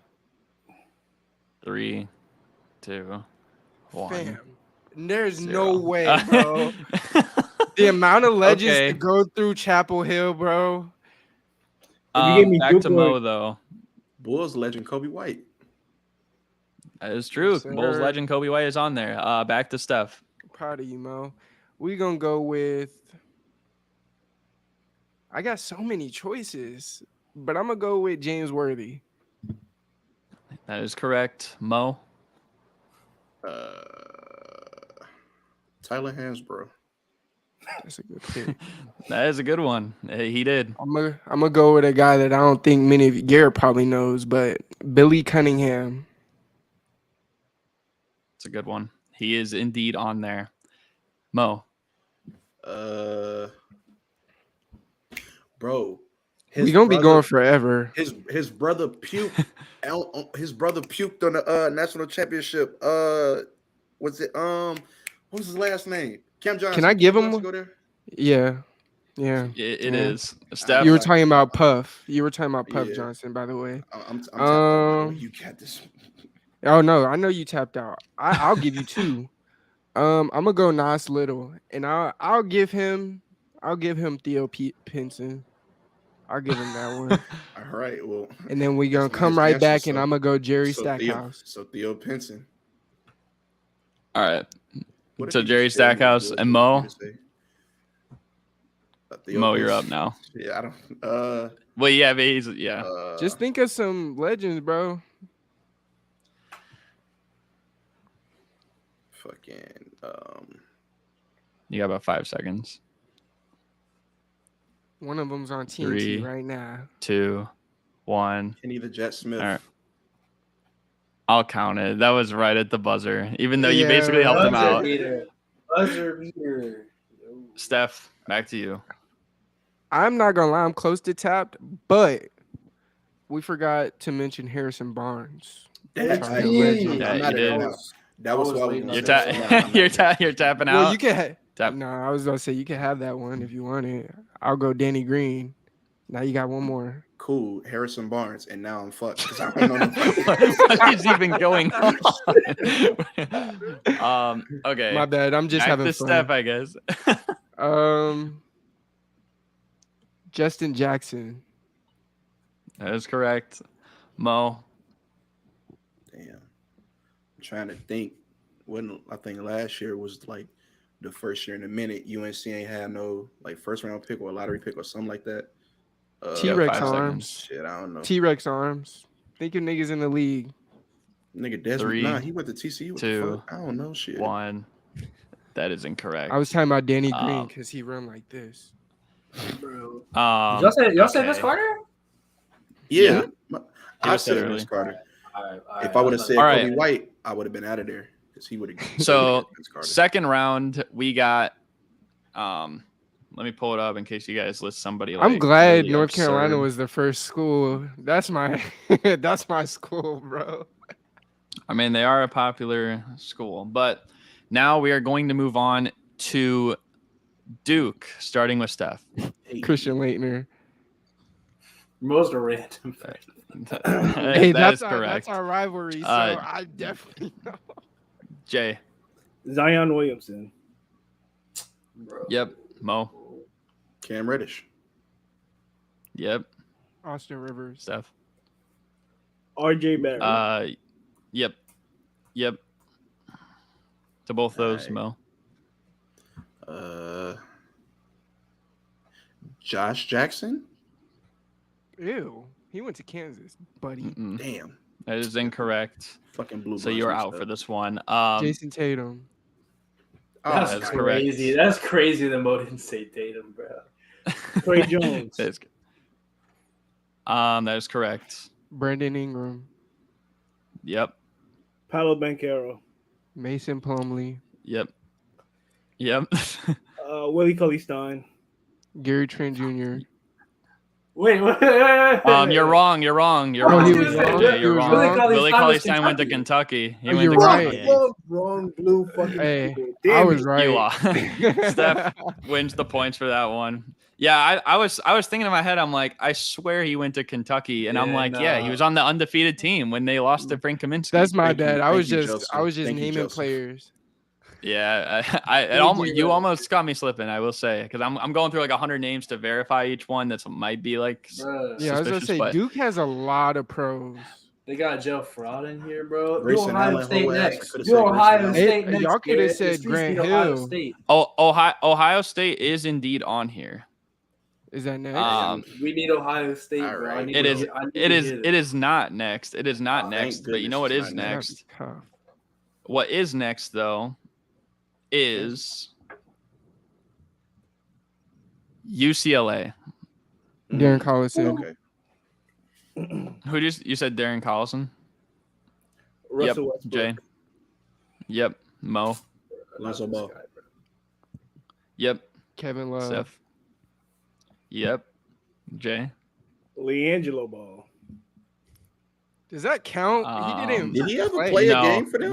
we're doing NBA players. So Jay, that is incorrect. He is- that's a crazy way to get eliminated. Yeah, but that's nuts. it is what it is. And I'm Mo, taking second place because Zach LaVine. Crazy. that is correct. Steph. Reggie Miller. Yep. Mo. UCLA products. Said Russ, said Kevin Love. They was on the same squad. Fuck. TJ Leaf. That's a crazy name to say, but that is correct. He played like a Steph. season for the Pacers, I think. Yeah. Is Steph cooked? I don't know. Is Steph frozen? Huh? Or is that just me? I think he is. Nah, frozen. he's quite literally not moving. I think he's frozen. Oh, okay. Yeah, it looked like he's frozen. Okay. Well, in the meantime, I guess we can go back to the comments. I'm going to try and call him while we do that. Or you know what? Let's bring Trent on screen too, because just got. Oh no, let's not. my bad. I was gonna do something because it's his birthday. Okay. That's hilarious. Here, I'm on mute. UCLA. I'm trying to think. Bro, I just looked at can't think of none. Jello's basketball reference page. What is this JELSON talking about, bro? No clue Summer League does not count, bro. at all. Wait, hold on. He did get signed to a team for a little bit for like. But he didn't play a game in the NBA. You still an NBA player? You them checks cash the same. Nah, bro, we not doing that. Them checks cash the same, Mo. No, they don't cash the same. They don't. Actually, they might cash the same. They do not cash the same. They do not. A summer league check and a roster spot check do not cash. No, I think he got it. I And think he you might have got own some it. 10-day contracts for them, bro. Man, hell out of here. He did. Oh, he did. He did for sure. I think he might have been on the roster, bro. It's a Oh, LiAngelo oh. or Aaron. He was saying, I yeah, go he was live signed to for, be back he here. signed I to go a live. 10-day Signed for the 10-day for Hornets. But Jay might. Hey, That bro, don't Jay count. might be back, bro. We Man, never said that he had to don't play. We said an NBA player who went to league. He was an Facts. NBA player, bro, an NBA player, he didn't play. bro. Come on. If you're signed to a roster, you're an NBA player. That's cap. Back them checks in, bro. I'm justice for Jay, bro. He said his internet. Oh my goodness. Put me in, coach. Put me I in. think he might join on his phone because I don't think he knew we could join on his phone. Technical difficulties. Why are my text messages taking forever to send? It's never a dull stream over here threes. Never a dull stream. I think Jay's right, bro. Nah. Who were we on, by the way? Were we on? It was Steph's turn. Yeah. It was Steph's turn. I had TJ Leaf and then it froze. Hey man, Yeah. I just came. What? Birthday? And You shit. what? All right, bro. Hey, yeah. Relax. I was just curious, bro. No, I just came for my birthday and shit. Got fucked up a little bit, but 3 hours, y'all going crazy right now. Yo, hold on, Trent. We had some stoppages. Well, and also we had a lot of discussion because Jay had the worst redraft ever. I'm not gonna lie. I'm not gonna lie. Oh, I'm choking. Jay, you've been getting a lot of views for our channel because you say stupid shit, but you actually mean it though. Like you're actually meaning it. That's the difference. Like Okay, hold my takes. Like the No, Jaylen Brown none of them take are with good. Cam Johnson. Like you actually mean that take. Like Oh God, I do. Oh God, yeah, I and they literally told us to get you off the podcast. They said, get him off. I feel like we have several TikToks to say Yeah, get this nah, guy bro. off the pod. Yeah, they be hating, bro. They just don't see the vision, bro. No, was you just talking- say stupid was just shit, chatting. bro. You was just chatting bullshit. Like- At least like- for that Oh, one. I think he's in. He's in. All right, y'all, Yo. He's do back. y'all do y'all thing, man. Y'all do He y'all is thing. back. All right. Yeah. All right. So Give me off. back. Oh yeah, my bad. All right. Let me put the order right again. Yeah. All right. Yeah. We were both doing it at the same time. That's funny. Okay, we were on Steph. UCLA players. Gail Goodrich. That is correct. Mo. I don't think anybody said Kareem. That is correct. Steph. Jaime Jaquez. Wait, who? Who did you say? The dude that Miami drafted. Oh yeah. Bro, so that he's is. an NBA player, but Jello's not? He Crazy. hasn't played a minute, bro. I'm gonna He hasn't give played it a to minute, him. bro. I'm gonna give it to him because like we know he's going to play. Mo. I got you. Can I name anybody else from that Lonzo Ball team? That's what I was trying to do. Reek. Okay, here's what I'll do.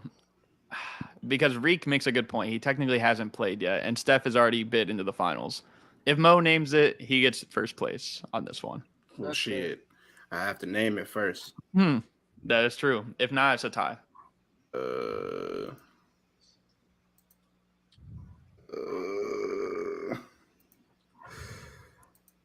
You got 5 Damn. seconds. Well, can I give another one so it isn't a tie? Yeah. You're Peyton out Watson. of time. Damn. Who? you Watson. ran out of time like 1 second early. Peyton So Watson play for UCLA though. he did though. Oh, Steph, if you can name one, then trying to think of early days because recent UCLA ain't really been it too much. you got about 5 seconds. I'm gonna go BD, Baron Davis. Bro, y'all in the comments tweaking. I said Zach LaVine. That was That the is first correct. person. That was the second person Okay. I said. Yes, sir. So Steph gets Love the it. top for that. Mo second, Jay third. I'm getting top. All right. Hey, Yep. yo. You are. That's the prize. All right. So this one, the next round should What be the a fuck? great one. This one is close to my ties, kinda, but not so much. We So are wait, is this going. the final round or is it still round two? If Steph wins it, then this is the final round. I bet. We are doing Indiana, Shit. starting with I go Steph. first, right? Yep, Oladipo. that is Larry correct. Bird. Mo. Wait. Oh boy, you almost. You already said it. He already said it. said it. It's That nigga it's went not to it's Indiana not Larry State, Bird. bro. He did. Jay. I'm gonna be quite honest with you, bro. You said Indiana. I thought the Pacers. I have no clue. You don't know any? Okay, well, That's a damn shame. this I is solidified as it with the an last Indiana resident myself. I'm kind of embarrassed. one. Jalen but- Hurts-Coutinho. Yeah, that is correct. So because we only went through one turn this time before it was done, Mo and Jay tied for second. Mo also got second on 2 other ones. Jay got second on only 1 other one, which means we all knew Steph was going to move on. He basically swept this whole row, but Mo edged out Jay. So you guys are going to the finals where it is head-to-head trivia. If it is a tie, I have a tiebreaker. Every question is multiple choice. There are 7 questions. Whoever has the most correct at the end is the winner of the show. Bet. Are you ready? Mm-hmm. I'm finna win. Okay. Bro. This is just random NBA trivia. The first question. Which of the following players was not drafted in the 1970 NBA draft? Option A, Pete Maravich. Option B, Bob McAdoo. Option C, Nate Archibald. Option D, Dave Cowens. You said not. Was not between Maravich, McAdoo, Archibald, Cowens. And you have 20 seconds to give your answer. Now probably like 15. Cowens. Mo?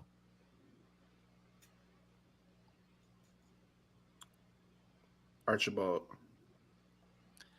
You're both wrong. It is Bob McAdoo. I was literally about to say that. Oh my god. All right, so it's tied at 0 right now. Round 2. According to NBA.com, which current player is the tallest? Option A, Nikola Jokic. Option B, Thomas Bryant. Option C, Dwayne Dedmon. Option D, Onyeka Okongwu. What was option B? It was Jokic, Thomas Bryant, Dwayne Dedmon, Onyeka Okongwu. And you got about 15 seconds. Can I answer now? Yep. Okongwu. I'm gonna go Yoke.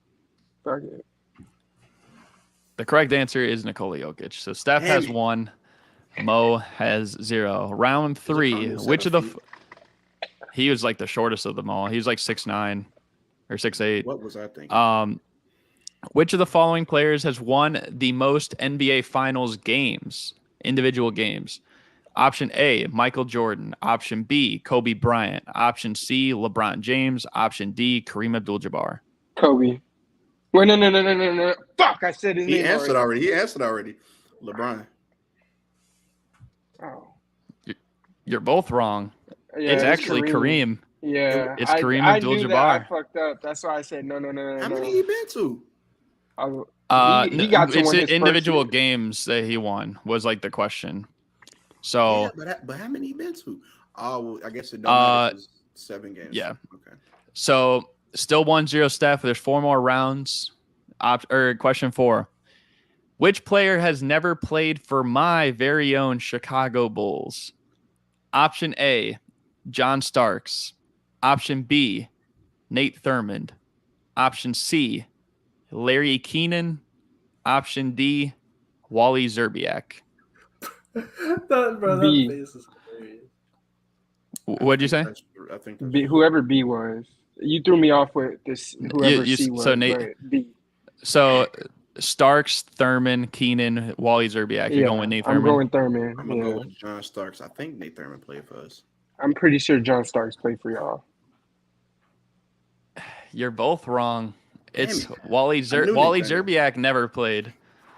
Yeah, I even swear John I Starks seen did. that. Damn, what the hell? We I signed swear I still seen the 1-0. Zerbiak jersey. Yeah, it's no. Okay, so round 5. Still 1-0 Steph. There's 3 more questions.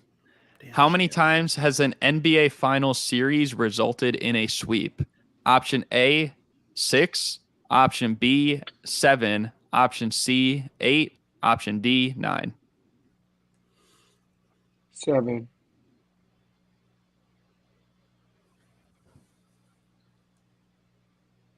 Six. You're both wrong again. Hey, it is listen, 9. That's fine Damn. by me if we both wrong. Hey, if you guys keep getting them both wrong, bro. if you both keep getting them wrong, Steph will be the winner. I could literally only think of 3, and it was the most recent 3 to happen. So So if LeBron Steph gets and this LeBron. correct, and if Steph gets this correct though, and Mo does not, Steph outta here. is the outright winner. We are on question 6. Which of the following players has never won an NBA All-Star Game MVP? Option A, Lenny Wilkins. Option B, Joe Dumars. Option C, Glenn Rice. Option D, Dave Bing. what the fuck are these? fuck are these options, bro? Hey man, Say this the is the name- championship Say round. the You got to names bring in your A order game. again. Let's say it one more time. Wait, what did you guys say? Just the names. the Just the names. Oh, okay. Lenny Wilkins, Joe Dumars, Glenn Rice, Dave Bing. I'm gonna go Go Dumars. Dumars. Ah, shit. You That's guys can fine. both go Dumars That's fine. if you want, we'll or you for could Joe both. Dumars. You both are correct. It is Joe Dumars. Of course, that's the one So- we both get right, bro. So it's up to this. If Mo gets this right and Steph does not, it goes to a tiebreaker. If you both get the same outcome, or if Steph gets it right, Steph is the champion. The last question. Which team had the best road record in the NBA this past season? Option A, the Philadelphia 76ers. Option B, the Boston Celtics. Option C, the Milwaukee Bucks. I'm thinking about Option D, the Sacramento Kings. I was thinking about the what? Bro, I know the answer to this question. I'm sick. You said the best road record. Between the Sixers, I'm Celtics, going- Bucks, and Kings.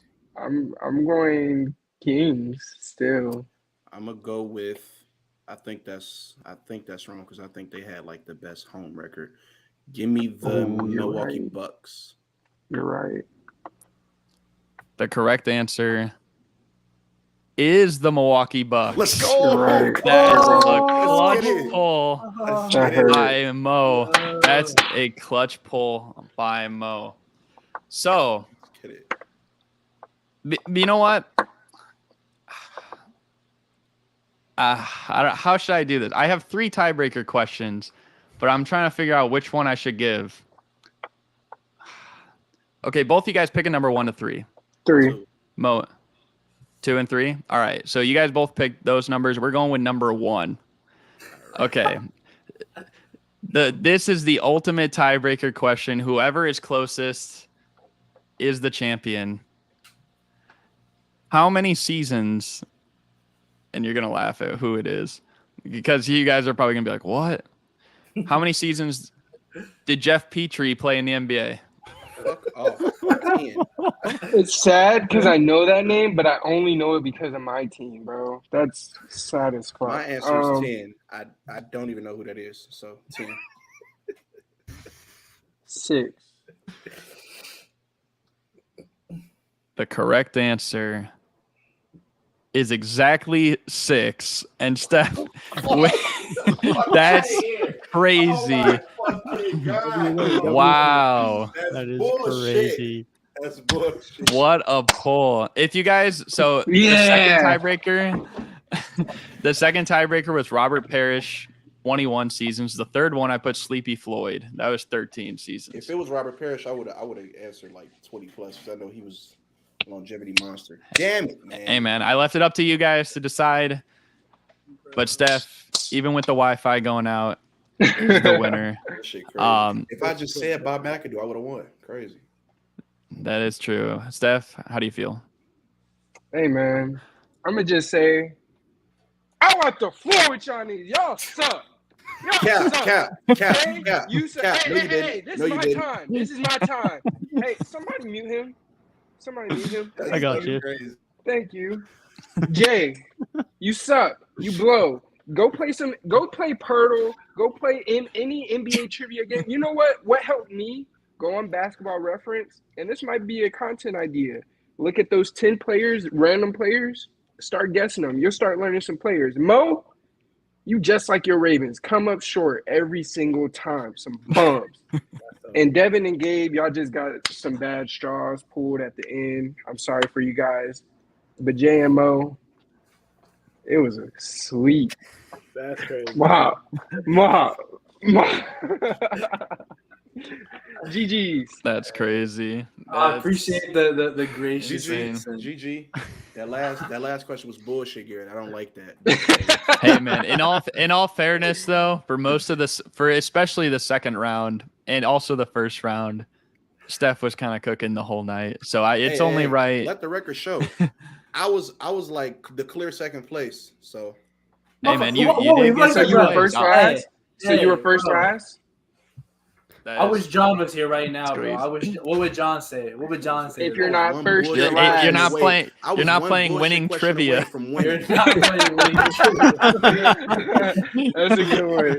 What would John think, bro? And in fairness to Steph, Oh, he was man. only 1 point off the winner on Monday, so man's had it coming. Yeah, so Damn. Needed that it. is fair. But It's all right though. We're gonna be back. yeah, well, congratulations to Steph. back. But hopefully, GGs to you Steph. know, if GG's, we still got a couple people watching here, but yeah, I mean, it's basically gonna wrap it up for us. I don't know if you guys have any final thoughts you want to say before we close this thing out.